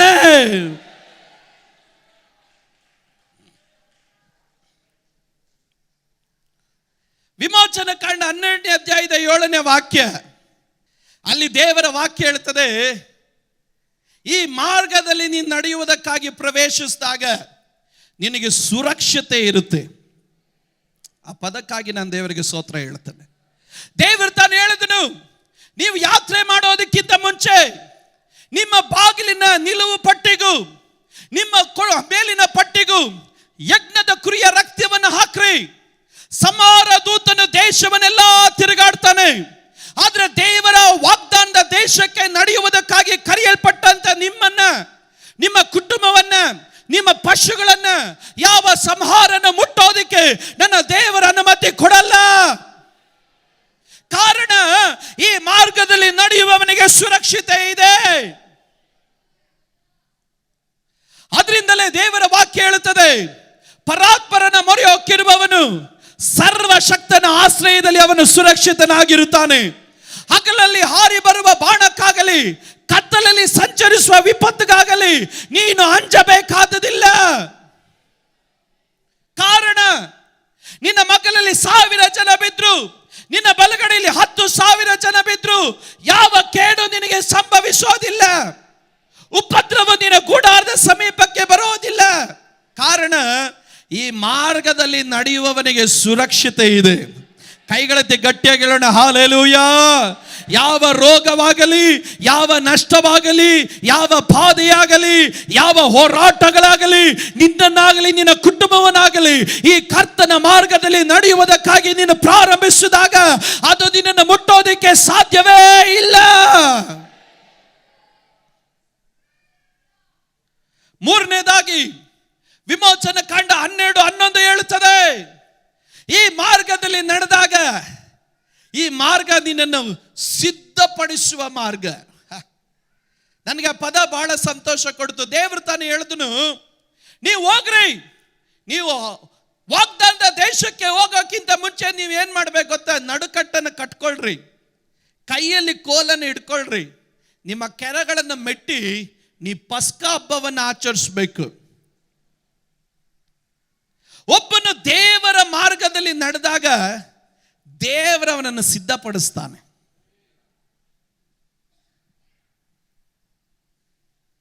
ಕ್ರೈಸ್ತ ಮಾರ್ಗ ಏನದು? ಯೇಸು ಸ್ವಾಮಿ ಯಾವಾಗಾದ್ರೂ ಬೇಕಾದ್ರೂ ಬರ್ಬೋದು. ಆತನ ಆಗಮನ ದಿನವು ಯಾವ ಸಮಯದಲ್ಲಿ ಆಗಿರಬಹುದು. ಆದರೆ ಕ್ರೈಸ್ತರಾದಂಥ ನಾವುಗಳು ಎಲ್ಲ ಸಮಯಗಳಲ್ಲೂ ಎಲ್ಲ ಗಳಿಗೆಯಲ್ಲೂ ನಾವು ಸಿದ್ಧರಾಗಿರಬೇಕು. ಕ್ರೈಸ್ತ ಮಾರ್ಗ ಕ್ರಿಸ್ತನ ಬರೋಣಕ್ಕಾಗಿ ನಮ್ಮನ್ನು ಸಿದ್ಧಪಡಿಸುವ ಮಾರ್ಗ. ನೀನು ಸಿದ್ಧವಾಗ್ತಾ ಇಲ್ವಾ? ಅದರ ಅರ್ಥ ನೀನು ಈ ಮಾರ್ಗದಲ್ಲಿ ಇಲ್ಲ ಎಂದು. ಸಿದ್ಧತೆ ಮಾಡಿಕೊಳ್ಳುವವನು ಅವನ ಕರ್ತನ ಮಾರ್ಗದಲ್ಲಿ ನಡೆಯುತ್ತಾನೆ. ಈ ಮಾರ್ಗದಲ್ಲಿ ಜೀವ ಉಳ್ಳಂತ ಈ ಮಾರ್ಗದಲ್ಲಿ ನಡೆಯುವವನು ಪ್ರತಿದಿನ ತನ್ನನ್ನು ಸಿದ್ಧಪಡಿಸಿಕೊಳ್ತಾನೆ. ಏನಕ್ಕಾಗಿ? ಯೇಸು ಸ್ವಾಮಿ ಯಾವ ಸಮಯದಲ್ಲೂ ಬೇಕಾದರೂ ಬರಬಹುದು. ಆತನು ಬಂದಾಗ ಆತನ ಸಂಗಡವಾಗಿ ನಾನು ಒಯ್ಯಲ್ಪಡಬೇಕು ಎನ್ನುವಂತ ಸಿದ್ಧ ಮನಸ್ಸುಳ್ಳವನಾಗಿ ಆತನ ಈ ಮಾರ್ಗದಲ್ಲಿ ತನ್ನನ್ನೇ ತಾನು ಸಿದ್ಧಪಡಿಸ್ತಾನೆ. ತನ್ನನ್ನೇ ತಾನು ಸಿದ್ಧಪಡಿಸಿಕೊಳ್ಳೋದು ಮಾತ್ರವಲ್ಲ, ತನ್ನ ಕುಟುಂಬನ ಸಿದ್ಧಪಡಿಸ್ತಾನೆ, ತನ್ನ ಪಕ್ಕದಲ್ಲಿ ಇರೋರನ್ನ ಸಿದ್ಧಪಡಿಸ್ತಾನೆ. ಇವತ್ತು ನನ್ನನ್ನು ಕೇಳೋ ದೇವರ ಮಕ್ಕಳೇ, are we preparing ourself for the second coming of Jesus Christ? ಯೇಸು ಸ್ವಾಮಿಯ ಎರಡನೇ ಬರೋಣಕ್ಕಾಗಿ ನಮ್ಮನ್ನೇ ನಾವು ಸಿದ್ಧಪಡಿಸ್ಕೊಳ್ತಾ ಇದ್ದೀವ? ನಮ್ಮನ್ನೇ ನಾವು ಪರೀಕ್ಷೆ ಮಾಡಿಕೊಳ್ಬೇಕು. ನಾಲ್ಕನೇದಾಗಿ ವಿಮೋಚನ ಕಾಂಡ 12ನೇ ಅಧ್ಯಾಯದ 24ನೇ ವಚನ ಹೇಳುತ್ತದೆ, ಇದು ಡೆಡಿಕೇಶನ್, ಪ್ರತಿಷ್ಠಿಸಲ್ಪಟ್ಟಂಥ ಮಾರ್ಗ. ನೇಗಿಲ ಮೇಲೆ ಕೈ ಇಟ್ಟು ಈ ಮಾರ್ಗದಿಂದ ಒಬ್ಬನು ಹಿಂತಿರುಗಿ ನೋಡೋದಿಲ್ಲ. ಈ ದಾರಿಯಲ್ಲಿ ಒಬ್ಬನು ನಡೆಯುವುದಕ್ಕಾಗಿ ಪ್ರಾರಂಭಿಸಿದಾಗ ಅವನು ತೀರ್ಮಾನ ಉಳ್ಳವನಾಗಿರ್ತಾನೆ, ಪ್ರತಿಷ್ಠೆ ಉಳ್ಳವನಾಗಿರ್ತಾನೆ, ಡೆಡಿಕೇಶನ್ ಉಳ್ಳವನಾಗಿರ್ತಾನೆ. ನಾನು ಸೇವೆಗಂತ ಬಂದು ತಿರ್ಗಾ 3 ತಿಂಗಳಾದ್ಮೇಲೆ ಹೋಗೋನಾಗಿರೋದಿಲ್ಲ. ಈ ಮಾರ್ಗ ನಮಗೆ ಡೆಡಿಕೇಶನ್ ಕಳಿಸುತ್ತೆ. ಯೇಸು ಸ್ವಾಮಿಗಾಗಿ ಜೀವಿಸ್ತೀನಿ ಅಂತ ಬಂದ ಮೇಲೆ 6 ತಿಂಗಳು 1 ವರ್ಷ ಆದಮೇಲೆ ಮತ್ತೆ ಲೋಕಕ್ಕೆ ಹಿಂತಿರುಗಿ ನೋಡುವಂತ ಮಾರ್ಗವಲ್ಲ ಈ ಮಾರ್ಗ. ಈ ಮಾರ್ಗ ನಮಗೆ ಡೆಡಿಕೇಶನ್ ಕಲಿಸಿಕೊಡುತ್ತೆ. ನಮ್ಮ ಮಕ್ಕಳನ್ನ, ನನ್ನ ಕುಟುಂಬನ, ನನ್ನ ಸರ್ವಸ್ವವನ್ನ ಯೇಸು ಸ್ವಾಮಿಗಾಗಿ ಸಮರ್ಪಿಸುವುದು. ಈ ಮಾರ್ಗದಲ್ಲಿ ಡೆಡಿಕೇಶನ್ ಇದೆ. ಏನು ಇಲ್ಲದಾಗ ಸಮರ್ಪಿಸಿ, ಎಲ್ಲ ಬಂದ ಮೇಲೆ ಸಮರ್ಪಣೆಯನ್ನು, ಆ ಚಿತ್ತನು, ಆ ಸೇವೆನಿಲ್ಲ ಅಂತ ದೂರ ಆಗೋದಲ್ಲ ಈ ಮಾರ್ಗ. ಒಂದು ಸಾರಿ ನೇಗಲ ಮೇಲೆ ಕೈ ಇಟ್ಟ ಮೇಲೆ ಎಂದಿಗೂ ಹಿಂತಿರುಗಿ ನೋಡೋದಿಲ್ಲ ಈ ಮಾರ್ಗದಲ್ಲಿ. ಈ ಮಾರ್ಗದಲ್ಲಿ ಇರುವವನು ನೇಗಲ ಮೇಲೆ ಕೈ ಇಟ್ಟಾಗ ಅವನ ಭಾರವನ್ನು ಹೊತ್ತುಕೊಂಡು ಹೋಗ್ತಾನೆ ಇರ್ತಾನೆ. ನೇಗಲ ಮೇಲೆ ಕೈ ಇಟ್ಟು ಹಿಂತಿರುಗಿ ನೋಡುವವನು ಅವನು ದೇವರ ರಾಜ್ಯಕ್ಕೆ ಬಾಧ್ಯನಾಗೋದಿಲ್ಲ. 5ನೇದಾಗಿ ವಿಮೋಚನ ಕಾಂಡ 12ನೇ ಅಧ್ಯಾಯದ 35ನೇ ವಚನ ಹೇಳ್ತದೆ, ಈ ಮಾರ್ಗ ಏನದು? ಅದು ರಿಸ್ಟೋರೇಷನ್, ನಷ್ಟವಾಗಿರೋದನ್ನ ಹಿಂತಿರುಗಿ ಕೊಡುವ ಮಾರ್ಗ. ಕೈಗಳೆತ್ತಿ ಗಟ್ಟಿಯಾಗಿ ಹೇಳೋಣ, ಹಲ್ಲೆಲೂಯಾ. ಈ ಮಾರ್ಗದ ಒಂದು ವಿಶೇಷತೆ, ನೀನು ಏನೆಲ್ಲ ನೀನು ಕಳ್ಕೊಂಡು ಅದನ್ನೆಲ್ಲ ದೇವರು ನಿನಗೆ ಹಿಂತಿರುಗಿ ಕೊಡ್ತಾನೆ. ಈ ಮಾರ್ಗದಲ್ಲಿ ನಷ್ಟವಾದದ್ದು ಒಂದು, ದೇವರು ನಿನಗೆ ಹಾಳಾಗಿ ಹೋಯ್ತು ಅಂತ ದೇವರು ಬಿಡಲ್ಲ. ಯೇಸು ಸ್ವಾಮಿ ಹೇಳಿದನು, ನನ್ನ ನಾಮದ ನಿಮಿತ್ತವಾಗಿ ನೀವು ಏನೆಲ್ಲ ಕಳ್ಕೊಳ್ರಿ ಅದನ್ನೆಲ್ಲ ನಾನು ನಿಮಗೆ 2ರಷ್ಟು ಹಿಂತಿರುಗಿ ಕೊಡುತ್ತೇನೆ. ಅದು ಪರಲೋಕದಲ್ಲಿ ಮಾತ್ರವಲ್ಲ, ಈ ಲೋಕದಲ್ಲೂ ನಾನು ನಿಮಗೆ ಹಿಂತಿರುಗಿ ಕೊಡುತ್ತೇನೆ. ಇವತ್ತು ನಾನು ಒಂದು ಕಾರ್ಯ ಹೇಳ್ತೇನೆ, ಇಸ್ರಾಯೇಲ್ ಜನರು 400 ವರ್ಷ ಕಷ್ಟ ಬಿದ್ದರು, ಅವರಿಗೆ ಕಷ್ಟ ಬಿದ್ದದಕ್ಕೆ ತಕ್ಕಂತೆ ಪ್ರತಿಫಲ ಸಿಗಲಿಲ್ಲ. ಆದರೆ ಯಾವಾಗ ದೇವರವರನ್ನ ನಡೆಸೋದಕ್ಕಾಗಿ ಪ್ರಾರಂಭಿಸ್ನೋ, 400 ವರ್ಷ ಕಷ್ಟ ಬಿದ್ದಿದ್ದು ಒಂದೇ ಒಂದು ರಾತ್ರಿಯಲ್ಲಿ ದೇವರು ಹಿಂತಿರುಗಿ ದೇವರು ಕೊಟ್ಟನು. ಇವತ್ತು ನಾನು ಕೂಗಿ ಹೇಳ್ತೇನೆ, ನಷ್ಟವಾಯಿತು ಪಾಸ್ಟರ್ ಅಂತ ಹೇಳೋರು ಯಾರಾದ್ರೂ ಇದ್ರೆ ನಾನು ಹೇಳ್ತೇನೆ, ನಷ್ಟವಾಗ್ಲಿಲ್ಲ, ಎಲ್ಲ ಹಿಂತಿರುಗಿ ಬರುತ್ತೆ. ಹಿಂತಿರುಗಿ ಬರಬೇಕಾದ್ರೆ 1ರಷ್ಟಲ್ಲ ಹಿಂತಿರುಗಿ ಬರೋದು, ಅದು 2ರಷ್ಟು, 7ರಷ್ಟು, 100ರಷ್ಟು, 1000ರಷ್ಟು ನನ್ನ ದೇವರು ಹಿಂತಿರುಗಿ ಕೊಡೋದಕ್ಕೆ ನನ್ನ ದೇವರು ಶಕ್ತನಾಗಿರುವ ದೇವರು. ಏನ್ ದೇವರು ಕೊಡ್ತಾನೆ? ನಿನಗಾದ ಅವಮಾನಕ್ಕೆ ಬದಲಾಗಿ ನಾನು 2ರಷ್ಟು ಮಾನ ಕೊಡುತ್ತೇನೆ. ಏನ್ ದೇವರು ಕೊಡ್ತಾನೆ? ಗುಂಪು ಮಿಡತೆ, ಸಣ್ಣ ಮಿಡತೆ, ಚೂರು ಮಿಡತೆ ತಿಂದು ಬಿಟ್ಟಂತ ವರ್ಷಗಳನ್ನ, ಸಮಯಗಳನ್ನ ನಾನು ನಿಮಗೆ ಹಿಂತಿರುಗಿ ಕೊಡುತ್ತೇನೆ. ಏನ್ ನಿಮಗೆ ಹಿಂತಿರುಗಿ ಕೊಡ್ತೇನೆ? ಕಳ್ಳನ್ನು ಕದ್ದುಕೊಂಡು ಹೋಗಿರೋದು, ಹಾಳು ಮಾಡಿರೋದು, ನಾಶಪಡಿಸಿರೋದು. ನನ್ನ ದೇವರು ಹಿಂತಿರುಗಿ ಕೊಡುವ ದೇವರು. ಯೇಸು ಸ್ವಾಮಿಯನ್ನು ನಂಬಿ ಆರಾಧಿಸಿ ಆತನ ಮಾರ್ಗದಲ್ಲಿ ನಡೆಯುವ ದೇವರ ಮಕ್ಕಳೇ, ಶತ್ರು ನಿಮ್ಮಿಂದ ಏನಾದ್ರೂ ಕಿತ್ಕೊಂಡಿದ್ರೆ ನಾನು ಹೇಳ್ತೇನೆ, ಅದು ನಿನ್ನನ್ನು ಕೈ ಬಿಟ್ಟು ಹೋಗೋದಿಲ್ಲ. 2ರಷ್ಟು ದೇವರು ನಿನ್ನ ಜೀವನದಲ್ಲಿ ಪುನರ್ ಸ್ಥಾಪಿಸೋದಕ್ಕೆ ನನ್ನ ದೇವರು ನಂಬಿಗಸ್ತನು. ಆದ್ರಿಂದ ಮೀಕನ್ನು ತಾನು ಹೇಳ್ತಾನೆ, ಏ ಶತ್ರುವೇ, ನನ್ನನ್ನು ನೋಡಿ ನೀನು ಈಗಬೇಡ, ನನ್ನನ್ನು ನೋಡಿ ನೀನು ಈಗಬೇಡ, ಸಂತೋಷ ಪಡಬೇಡ. ಇವತ್ತು ನಾನು ಬಿದ್ದಿರ್ಬೋದು, ಆದರೆ ನಾನು ಮತ್ತೆ ಎದ್ದು ಬರ್ತೇನೆ. ಇವತ್ತು ನಾನು ಬಿದ್ದಿರ್ಬೋದು, ಆದರೆ ನಾನು ಎದ್ದು ಬರ್ತೇನೆ. ಕಾರಣ ನನ್ನ ದೇವರು ನನ್ನ ಬೆಳಕಾಗಿದ್ದಾನೆ. ಇವತ್ತು victory international age worship centre ನ ಸಭೆಯೇ, ಇವತ್ತು ನೀನು ಬಿದ್ದು ಹೋಗಿದ್ಯಾ ಅಂತ ಯಾರಾದ್ರೂ ನಗ್ತಾ ಇದ್ರೆ ಇವತ್ತು ಗಟ್ಟಿಯಾಗಿ ಕೇಳು, ಗಟ್ಟಿಯಾಗಿ ಕೂಗಿ ಹೇಳು, ಏ ಶತ್ರುವೇ, ನನ್ನ ವಿಷಯದಲ್ಲಿ ನೀನು ಸಂತೋಷ ಪಡಬೇಡ. ಇವತ್ತು ನಾನು ಬಿದ್ದಿದ್ರು ಮತ್ತೆ ನಾನು ಎದ್ದು ಬರುವೆನು. ನಷ್ಟವಾಗಿರೋದು ಎಲ್ಲವೂ ದೇವರು ನನಗೆ 2ರಷ್ಟಾಗಿ ಹಿಂತಿರುಗಿ ದಯಪಾಲಿಸುತ್ತಾನೆ. There is a restoration. ಯೇಸುವಿನ ನಾಮದಲ್ಲಿ ನಷ್ಟವಾದ ಆರೋಗ್ಯಗಳು ಹಿಂತಿರುಗಿ ಬರಲಿ. ಯಾರಾದ್ರೂ ಗಟ್ಟಿಯಾಗಿ ಒಂದು ಆಮೇನ್ ಹೇಳ್ರಿ. ಯಾರಾದ್ರೂ ಗಟ್ಟಿಯಾಗಿ ಆಮೇನ್ ಹೇಳ್ರಿ. ನಾನು ಈ ರಾತ್ರಿ ಬೆಳಗಿನ ಜಾವದಲ್ಲಿ ಒಂದು ಪ್ರವಾದನೆ ಶಬ್ದ ಕೂಗಿ ಹೇಳ್ತಾ ಇದ್ದೇನೆ. ನಷ್ಟವಾಯಿತು ಎಂದು ಕೈ ಬಿಟ್ಟು ಹೋದಂತ ಕೆಲವರು ಇದರ ಮಧ್ಯದಲ್ಲಿ ಇದ್ದಾರೆ. ಆದರೆ ನಾನು ಕೂಗಿ ಹೇಳ್ತೇನೆ, ಕೈ ಬಿಟ್ಟು ಹೋಗಲಿಲ್ಲ. ನಷ್ಟವಾಗಿರೋದೆಲ್ಲ ಕರ್ತನ ಮಾರ್ಗದಲ್ಲಿ ನಡೆಯುವಂತ ನೀನು, ನಷ್ಟವಾದ ಗೌರವ, ನಷ್ಟವಾದ ಸಮಯ, ನಷ್ಟವಾದ ಆರೋಗ್ಯ, ನಷ್ಟವಾದ ಸೇವೆ, ನಷ್ಟವಾದ ಬಿಸ್ನೆಸ್, ನಷ್ಟವಾದ ತಲೆಮಾರು, ನಷ್ಟವಾದ ಕುಟುಂಬ, ಯೇಸುವಿನ ನಾಮದಲ್ಲಿ ಈ ರಾತ್ರಿ ವೇಳೆಯಲ್ಲಿ, ಈ ದಿವಸಗಳಲ್ಲಿ, ಈ ವಾರಗಳಲ್ಲಿ ದೇವರು ನಿನಗೆ ರಿಸ್ಟೋರ್ ಮಾಡಲಿಕ್ಕೆ ಹೋಗುತ್ತಾನೆ. ಯೇಸುವಿನ ನಾಮದಲ್ಲಿ ದೇವರು ಶತ್ರುವಿನ ಕೈಯಲ್ಲಿ ದೇವರು ಒಪ್ಪಿಸೋದಿಲ್ಲ. ಈ ಮಾರ್ಗದಲ್ಲಿ ನಡೆದಾಗ ರಿಸ್ಟೋರೇಷನ್ ಉಂಟು, ಪುನರ್ಸ್ಥಾಪನೆ ಉಂಟು. 6ನೇ ಕಾರ್ಯ ಹೇಳುತ್ತೆ, ಈ ಮಾರ್ಗದಲ್ಲಿ ನೀನು ನಡೆದಾಗ ನೀನು ಬಲಗೊಳ್ಳುತ್ತಿ. ಗಟ್ಟಿಯಾಗಿ ಕೈಗಳೆತ್ತಿ ಒಂದು ಆಮೇಲೆ ಹೇಳೋಣ. ದೇವರು ನಿನ್ನನ್ನು ಈ ಮಾರ್ಗದಲ್ಲಿ ನಡೆಸೋದಕ್ಕಾಗಿ ಪ್ರಾರಂಭಿಸಿದಾಗ ನೀನಾಗಲಿ ನಿನ್ನ ಸಂತತಿಯಾಗಲಿ ಬಲಹೀನವಾಗೋದಿಲ್ಲ.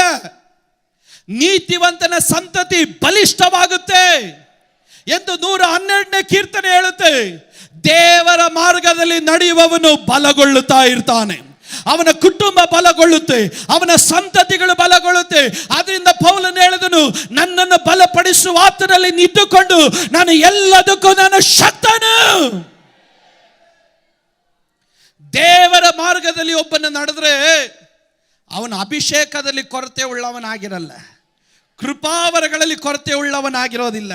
ಅವನು ದೇವರ ಬಲದಲ್ಲಿ ಕೊರತೆ ಉಳ್ಳವನಾಗಿರೋದಿಲ್ಲ.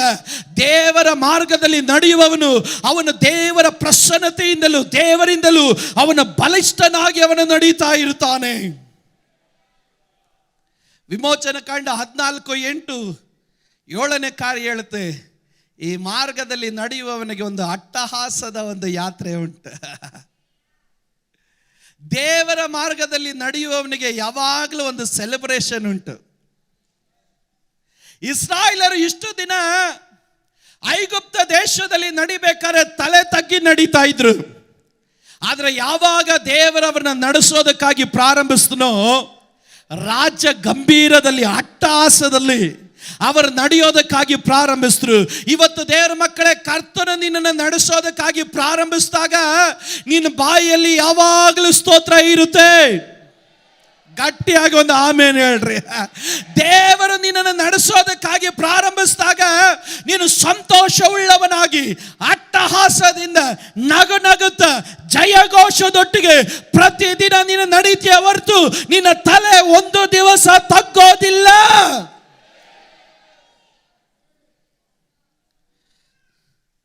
ಎಂಟನೇದಾಗಿ ವಿಮೋಚನ ಕಾಂಡ 14ನೇ ಅಧ್ಯಾಯದ 13ನೇ ವಚನ, ಈ ಮಾರ್ಗದಲ್ಲಿ ನೀನು ನಡೆಯೋದಕ್ಕಾಗಿ ಪ್ರಾರಂಭಿಸಿದಾಗ ಮುಯಿಗೆ ಮುಯಿ ತಿರ್ಸೋದು ನಿನ್ನ ಕೆಲಸ ಅಲ್ಲ, ಯುದ್ಧ ನಿನ್ನದಲ್ಲ.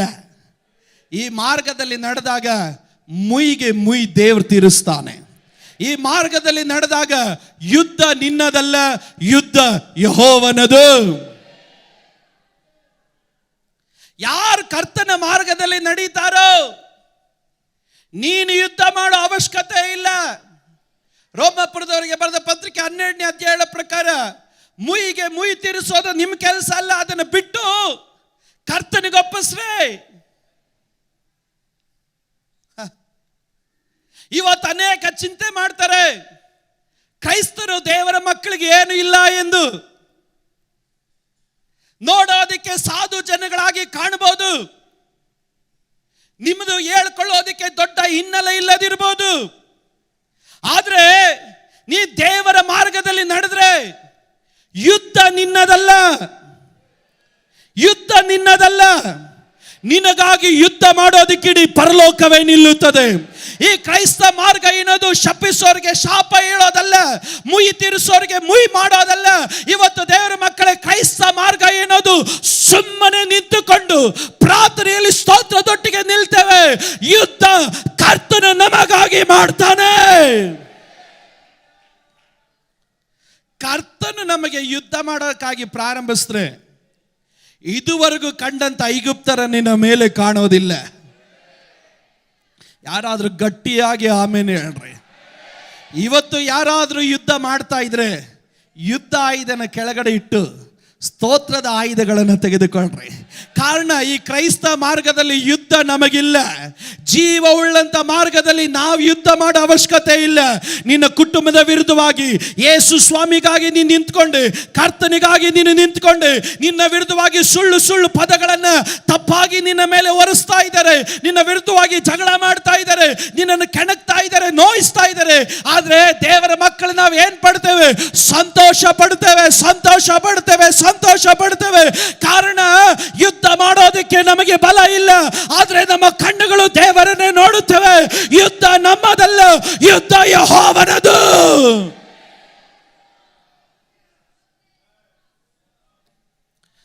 ಕ್ರೈಸ್ತ ಮಾರ್ಗದ ವಿಶೇಷತೆ, ನಾವು ಯುದ್ಧ ಮಾಡಲ್ಲ, ನಾವು ಪ್ರಾರ್ಥಿಸ್ತೀವಿ, ನಾವು ಸುಮ್ಮನೆ ನಿಂತ್ಕೊಳ್ತೀವಿ, ನಾವು ದೇವರ ಪ್ರಸನ್ನತೆ ಬಯಸ್ತೀವಿ. ನಾವು ಬೈದ್ರಂತ ಬೈಯಲ್ಲ, ಶಪಿಸಿದ್ರಂತ ಶಪಿಸಲ್ಲ, ನಮಗೆ ವಿರುದ್ಧವಾಗಿ ಕೇಡು ಮಾಡಿದ್ರಂತ ಮಾಡಲ್ಲ, ನಿಂತ್ಕೊಂಡು ಸ್ತೋತ್ರ ಮಾಡ್ತೇವೆ. ಯುದ್ಧ ಮಾಡುವಂತೊಬ್ಬ ದೇವರಿದ್ದಾನೆ. ಆತನು ಯುದ್ಧ ಮಾಡೋದಕ್ಕಾಗಿ ಪ್ರಾರಂಭಿಸಿದಾಗ ಇದುವರೆಗೂ ಕಂಡಂತ ಎಲ್ಲ ಐಗುಪ್ತ ಶಕ್ತಿಗಳು ಅದು ನೀರಿನಲ್ಲಿ ಮುಳುಗಿ ಹೋಗುತ್ತೆ. ನನಗೆ ಬಹಳ ಸಂತೋಷ ಕೊಟ್ಟಂತ ಒಂದು ಕಾರ್ಯ ಏನು ಗೊತ್ತಾ? ದೇವರು ಹೇಗೆ ಯುದ್ಧ ಮಾಡ್ದ ಅಂದ್ರೆ, ವಿಮೋಚನ ಕಾಂಡ 14:25 ಹೇಳ್ತದೆ, ಅವ್ರನ್ನ ಹಿಡಿದು ಬಿಡಬೇಕು ಅಂತ ಬಂದಂತ ಐಗುಪ್ತ ದೇಶದ ಆ ರಥಗಳ ಚಕ್ರಗಳನ್ನ ದೇವರು ಮುರಿದು ಬಿಟ್ಟ. ಇವತ್ತು ನಾನು ಕೂಗಿ ಹೇಳ್ತೇನೆ, ಅತಿ ಬೇಗನೆ ನಿನ್ನನ್ನು ಮುಟ್ಟೋದಕ್ಕೆ ಬರುವಂಥ ಕೆಲ ಚಕ್ರಗಳನ್ನು ದೇವರು ಮುರಿತಾನೆ.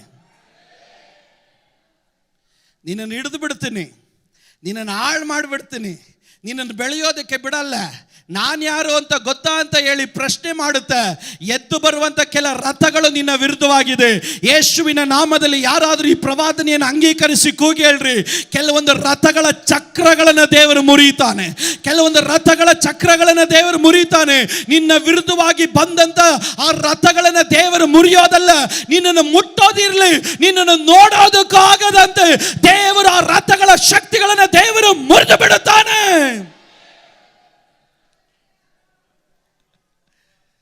ಕಡೆಯದಾಗಿ, ಈ ಮಾರ್ಗದಲ್ಲಿ ಒಬ್ಬನ ನಡೆಯೋದಕ್ಕಾಗಿ ಪ್ರಾರಂಭಿಸಿದಾಗ, ಈ ಜೀವ ಉಳ್ಳಂಥ ಮಾರ್ಗ ಇದು ಅದ್ಭುತದ ಮಾರ್ಗ, ಇದು ಮಹಿಮೆಯ ಮಾರ್ಗ. ಈ ಮಾರ್ಗದಲ್ಲಿ ಪ್ರತಿದಿನ ಅದ್ಭುತ ನಿರೀಕ್ಷಿಸ್ಬೋದು. ವಿಮೋಚನ ಕಂಡ 14:29. ಈ ಮಾರ್ಗದಲ್ಲಿ, ಕ್ರೈಸ್ತ ಮಾರ್ಗದಲ್ಲಿ ನಡೆಯುವಂಥ ಪ್ರತಿಯೊಂದು ದೇವರ ಮಗು ಈ ಕ್ಷಣದಲ್ಲಿ ನನಗೊಂದು ಅದ್ಭುತ ಕಾಣಬೇಕಂತ ನಿನ್ನ ಹೃದಯ ಬಯಸಿದ್ರೆ, ಎಸ್, ನೀನು ಅದ್ಭುತ ಕಾಣ್ಬೋದು. ನಾನು ಮನೆಗೆ ಹೋಗಿ ಒಂದು ಅದ್ಭುತವನ್ನು ಕಾಣಬೇಕಂತ ಬಯಸಿದ್ರೆ, ಎಸ್, ನೀನು ಅದ್ಭುತ ಕಾಣ್ಬೋದು. ಈ ತಿಂಗಳು ಮುಗಿಯೋದ್ರೊಳಗೆ ನಾನೊಂದು ಅದ್ಭುತವನ್ನು ಕಾಣಬೇಕಂತ ನಿನ್ನ ಹೃದಯ ಬಯಸಿದ್ರೆ, ಎಸ್, ನೀನು ಅದ್ಭುತ ಕಾಣಬಹುದು. ಕಾರಣ ಈ ಮಾರ್ಗ ಏನದು ಚಪ್ಪಾಳೆ ತಟ್ಟಿ ಸ್ತೋತ್ರ ಹೇಳಿ ಹೋಗೋ ಮಾರ್ಗ ಮಾತ್ರ ಅಲ್ಲ. ಈ ಮಾರ್ಗದಲ್ಲಿ ಪ್ರತಿದಿನ ಅದ್ಭುತ ಇದೆ, ಪ್ರತಿದಿನ ಹೊಸತನ ಇದೆ, ಪ್ರತಿದಿನ ಜೀವ ಇದೆ, ಪ್ರತಿದಿನ ಅದ್ಭುತಗಳು, ಮಹತ್ ಕಾರ್ಯಗಳು, ಸೂಚಕ ಕಾರ್ಯಗಳು ಈ ಮಾರ್ಗದಲ್ಲಿ ನಡೆಯುತ್ತೆ. ಇವತ್ತು ಯಾರೋ ಒಂದು ಅದ್ಭುತವನ್ನು ಕೇಳ್ತಾ ಇರಬಹುದು. ನಾನು ಹೇಳ್ತೇನೆ, ಆಗುತ್ತಾ ಪಾಸ್ಟರ್? ಇವತ್ತು ನಾನು ಹೇಳ್ತೇನೆ, ಎಸ್, ನೀ ಆಗಲಿಕ್ಕೆ ಸಾಧ್ಯ. ಕಾರಣ ನಿನ್ನನ್ನು ನಡೆಸುವ ದೇವರು, ಆತನು ಅದ್ಭುತ ಶೂರನಾದ ದೇವರು. You can expect a miracle. ಪ್ರತಿದಿನ ಒಂದು ಅದ್ಭುತ ನಿರೀಕ್ಷಿಸಬಹುದು. ಇವತ್ತು ಕೆಲವರು ಹೇಳ್ತಾ ಇದ್ದೀರ, ಎಷ್ಟೋ ವರ್ಷಗಳಿಂದ ಒಂದು ಅದ್ಭುತವನ್ನು ನಿರೀಕ್ಷಿಸ್ತಾ ಇದ್ದೀನಿ, ನನ್ನ ಜೀವನದಲ್ಲಿ ಆಗ್ತಾ ಇಲ್ಲ. ಈ ತಿಂಗಳಿಗೆ ಕೊಡಲ್ಪಟ್ಟ ವಾಗ್ದಾನ ಡಿವೈನ್ ಎಸ್ಟಾಬ್ಲಿಷ್ಮೆಂಟ್. ಈ ತಿಂಗಳು ಮುಗಿಯೋದಕ್ಕಿಂತ ಮುಂಚೆ ಒಂದು ಅದ್ಭುತವನ್ನು ಈ ಮಾರ್ಗದಲ್ಲಿ ನಿರೀಕ್ಷಿಸ್ರಿ. ಕರ್ತನು ನಿಮ್ಮನ್ನು ಸ್ಥಿರಪಡಿಸಲಿಕ್ಕಾಗಿ ಹೋಗ್ತಾನೆ. ಕರ್ತನು ನಿಮ್ಮನ್ನು ಅಭಿವೃದ್ಧಿ ಪಡಿಸಲಿಕ್ಕಾಗಿ ಹೋಗ್ತಾನೆ. ನಿಮ್ಮ ಕುಟುಂಬದ ವಿಷಯಗಳಲ್ಲಿ ಒಂದು ಬಿಡುಗಡೆಯನ್ನು ದೇವರು ಮಾಡಲಿಕ್ಕಾಗಿ ಹೋಗ್ತಾನೆ. ಕರ್ತನ ಮಾರ್ಗದಲ್ಲಿ ನಡೆಯುವವನು ಅದ್ಭುತಗಳ ಕುರಿತಾಗಿ ಚಿಂತೆ ಮಾಡೋದಿಲ್ಲ. ಅವನು ಪ್ರತಿದಿನ ದೇವರು ನನ್ನ ಜೀವನದಲ್ಲಿ ಅದ್ಭುತ ಮಾಡಲಿಕ್ಕೆ ಸಾಧ್ಯ, ದೇವರು ನನ್ನನ್ನು ಆಶ್ಚರ್ಯವಾದ ಮಾರ್ಗದಲ್ಲಿ ನಡೆಸಲಿಕ್ಕೆ ಸಾಧ್ಯ, ದೇವರು ನನಗೆ ಹೊಸತನದನ್ನು ಮಾಡಲಿಕ್ಕೆ ಸಾಧ್ಯ ಎಂದು ಕರ್ತನ ಮಾರ್ಗದಲ್ಲಿ ನಡೆಯುವವನು ಅವನ ನಿರೀಕ್ಷಿಸ್ತಾನೆ. ಇವತ್ತು ಈ ಮಾರ್ಗದಲ್ಲಿ ನಡೆದಾಗ ಇದು ಮನೋಹರವಾದಂಥ ಮಾರ್ಗ. ದುರ್ಮಾರ್ಗಿಯು ಈ ಮಾರ್ಗದಲ್ಲಿ ಎಡವಿ ಬೀಳುತ್ತಾನೆ, ಆದರೆ ಸನ್ಮಾರ್ಗಿಯೋ ಈ ಮಾರ್ಗದಲ್ಲಿ ಎಂದೆಂದಿಗಾಗಿ ನಡೀತಾನೆ.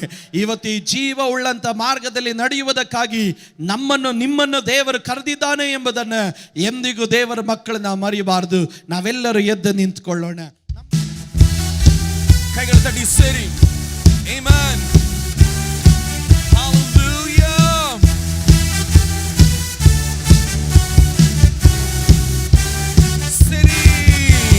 ನನಗಾಗಿ ಯುದ್ಧವ ಮಾಡುವ ಕರ್ತನು ನನ್ನ ಪಕ್ಷ ಇರುವನು. ಸೈನ್ಯಗಳ ಕರ್ತನು ಇಮ್ಮಾನುವೇಲನು ನನ್ನ ಜೊತೆ ಇರುವನು. ಸರಿ ಹಾಡಿ. ನನಗಾಗಿ ಯುದ್ಧವ ಮಾಡುವ ಕರ್ತನು ನನ್ನ ಪಕ್ಷ ಇರುವನು. ಸೈನ್ಯಗಳ ಕರ್ತನು ಇಮ್ಮಾನುವೇಲನು ನನ್ನ ಜೊತೆ ಇರುವನು. ಆದ್ರಿಂದ ಹಾಡ್ತೇವೆ, ಸೋಲಿಲ್ಲ ನನಗೆ ಸೋಲಿಲ್ಲ, ಯುದ್ಧವು ಕರ್ತನದೇ, ಭಯವಿಲ್ಲ ಯಾವ ಭಯವೂ ಇಲ್ಲ, ಯುದ್ಧವು ಕರ್ತನದೇ. ಹಾಡಿಸಿರಿ, ಸೋಲಿಲ್ಲ ನನಗೆ ಸೋಲಿಲ್ಲ, ಯುದ್ಧವು ಕರ್ತನದೇ, ಭಯವಿಲ್ಲ ಯಾವ ಭಯವೂ ಇಲ್ಲ, ಯುದ್ಧವು ಕರ್ತನದೇ. ಕೆಂಪು ಸಮುದ್ರವು ಎದುರಾದರೂ, ಫರೋಹನ ಸೇನೆಯು ಹಿಂದಟ್ಟಿದರು, ಯೆರಿಕೋ ಗೋಡೆಯು ಅಡ್ಡ ನಿಂತರು, ನನ್ನ ಕರ್ತ ನನ್ನ ಮುಂದೆ ಸಾಗುವನು.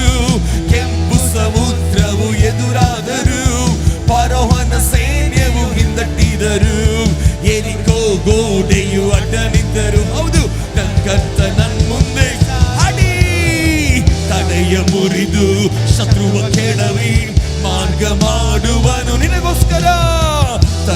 ಮುರಿದು ಶತ್ರುವ ಕೆಡವಿ ಮಾರ್ಗ ಮಾಡುವನು. ಹಾಡಿ ಸೋಲಿಲ್ಲ ನನಗೆ ಸೋಲಿಲ್ಲ, ಹೌದು ಯುದ್ಧವು ಕರ್ತನದೇ. ಭಯವಿಲ್ಲ, ಯಾವ ಭಯವೂ ಇಲ್ಲ, ಯುದ್ಧವು ಧೈರ್ಯದಿಂದ ಹೇಳೋಣ. ಸೋಲಿಲ್ಲ ನನಗೆ ಸೋಲಿಲ್ಲ, ಯುದ್ಧವು ಕರ್ತನದೇ. ಭಯವಿಲ್ಲ, ಯಾವ ಭಯವೂ ಇಲ್ಲ, ಯುದ್ಧವು ಕರ್ತನದೇ. ಹಾಡಿ ನನಗೆ ವಿರುದ್ಧವಾದ ಆಯುಧಗಳು ಮಂತ್ರ ತಂತ್ರಗಳು ಪಾಲಿಸೋದಿಲ್ಲ. ಸೈತಾನ ತಲೆಯನ್ನು ಚಚ್ಚಿದಾತನು ನನ್ನೊಳಗೆ ವಾಸ ಮಾಡುತ್ತಿರುವನು. ನನಗೆ ವಿರುದ್ಧವಾದ ಆಯುಧಗಳು ಮಂತ್ರ ತಂತ್ರಗಳು ಪಾಲಿಸೋದಿಲ್ಲ. ಸೈತಾನ ತಲೆಯನ್ನು ಚಚ್ಚಿದಾತನು ನನ್ನೊಳಗೆ ವಾಸ ಮಾಡುತ್ತಿರುವನು. ಯೇಸುವಿನ ರಕ್ತದಿ, ಯೇಸುವಿನ ನಾಮದಿ ಜಯವು ಜಯ ನಮಗೆ. ಯೇಸುವಿನ ರಕ್ತದಿ, ಯೇಸುವಿನ ನಾಮದಿ ಜಯವು ಜಯ ನನಗೆ. ಹಾಡಿ ಸೋಲಿಲ್ಲ ನನಗೆ ಸೋಲಿಲ್ಲ, ಯುದ್ಧವು ಕರ್ತನದೇ. ಭಯವಿಲ್ಲ, ಯಾವ ಭಯವೂ ಇಲ್ಲ, ಯುದ್ಧವು ಕರ್ತನದೇ. We praise you Lord. ಸೋಲಿಲ್ಲ ನನಗೆ ಸೋಲಿಲ್ಲ, ಯುದ್ಧವು ಕರ್ತನದೇ. ಭಯವಿಲ್ಲ, ಯಾವ ಭಯವೂ ಇಲ್ಲ. ಯುದ್ಧವು ಕರ್ತನದೇ. ತಂದೆಯಾದ ದೇವರ ಪ್ರೀತಿಯು ಯೇಸು ಕ್ರಿಸ್ತನ ಕೃಪೆಯು ಪರಿಶುದ್ಧಾತ್ಮನ ಅನ್ಯೋನ್ಯತೆ ಸಹವಾಸವು ಇಂದಿಗೂ ಎಂದಿಗೂ ಕರ್ತನ ಬರೋಣದವರೆಗೂ ಉಂಟಾಗಿರಲಿ.